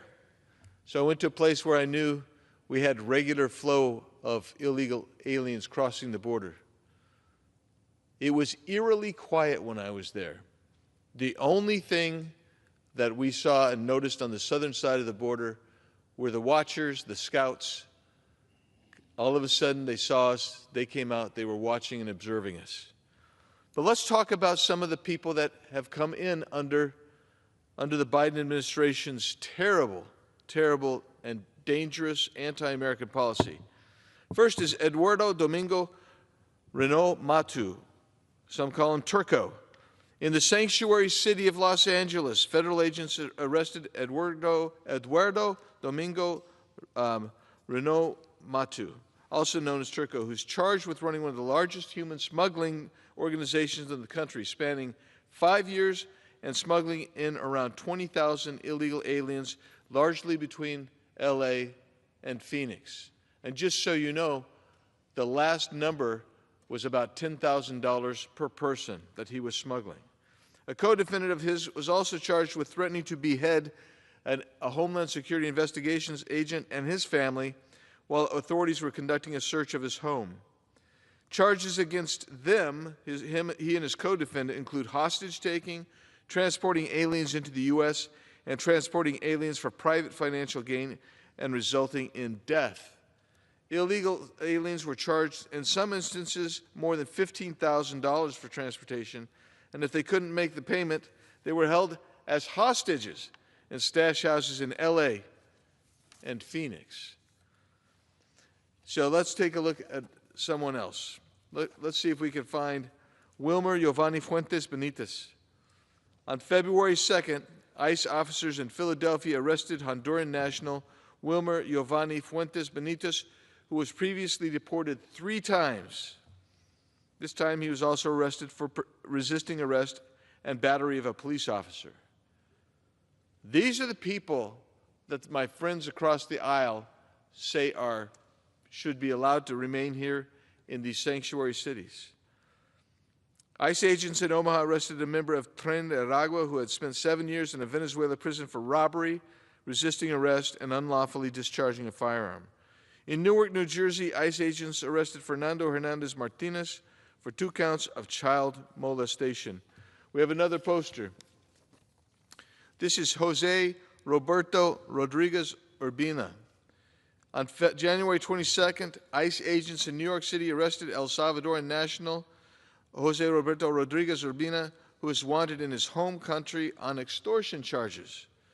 This is what happens when an administration does not properly vet people they let into the country.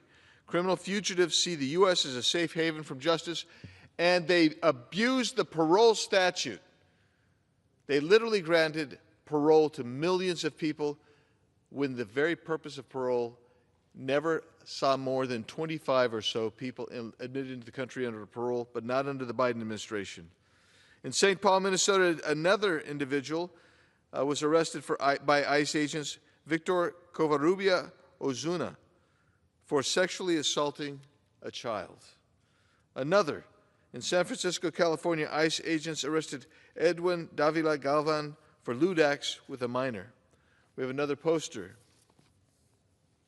On January 27th, ICE agents in San Diego arrested an Afghani who had an existing removal order and was a known or suspected terrorist.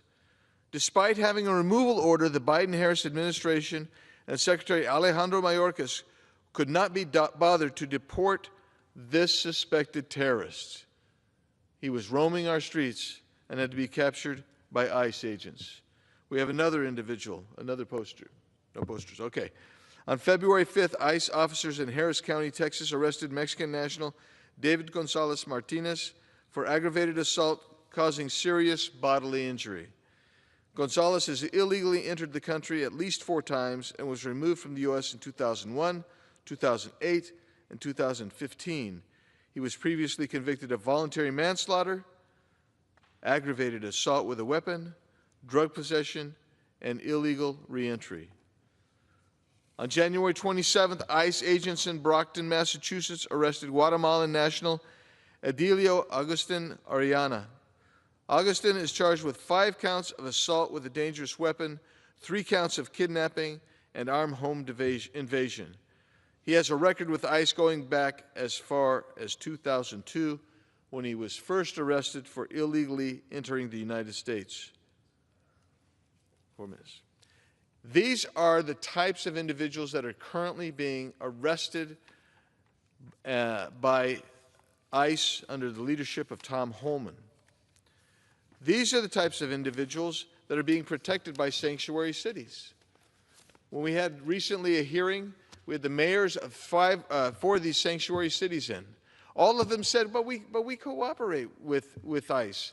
We don't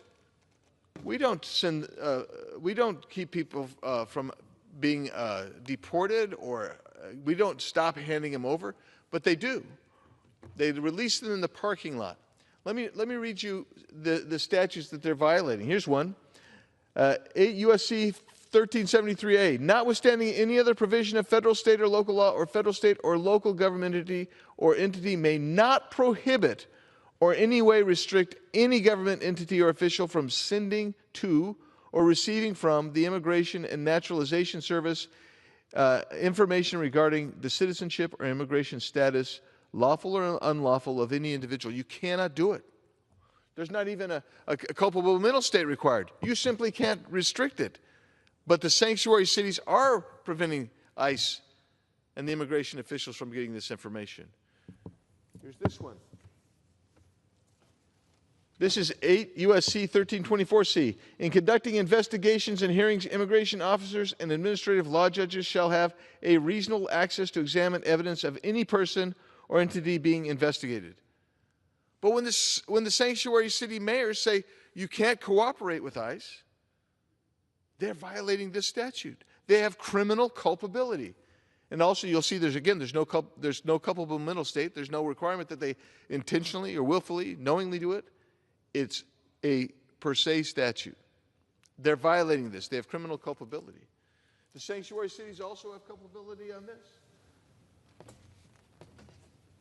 Any person who knowing, now you have a culpable mental state, that a person is an alien, knowing or in reckless disregard of the fact that an alien has come to, entered, or remains in the United States in violation of law, conceals, harbors, or shields from detection, or attempts to conceal, harbor, or shield from detection, such alien in any place shall, for each alien in respect to whom such a violation occurs, be fined, imprisoned not more than 10 years, or both. Now, I want you to understand something. What you have here is you have mayors telling their police chiefs and their officers, don't hand these people over. Don't hand them over. And there's no distinction between civil or criminal. And when they do that, they know that they're concealing. That's a penalty. That's a criminal sentence up to 10 years. They're violating the law. They need to be prosecuted. And I'm calling on Pam Bondi, the new Attorney General, and I'm also calling on Mr. Holman to make that happen. With that, Mr. Chairman, I tip my hat to Mr. President Trump. What he's done just by enforcing the law has actually secured most of our border. With that, I yield back.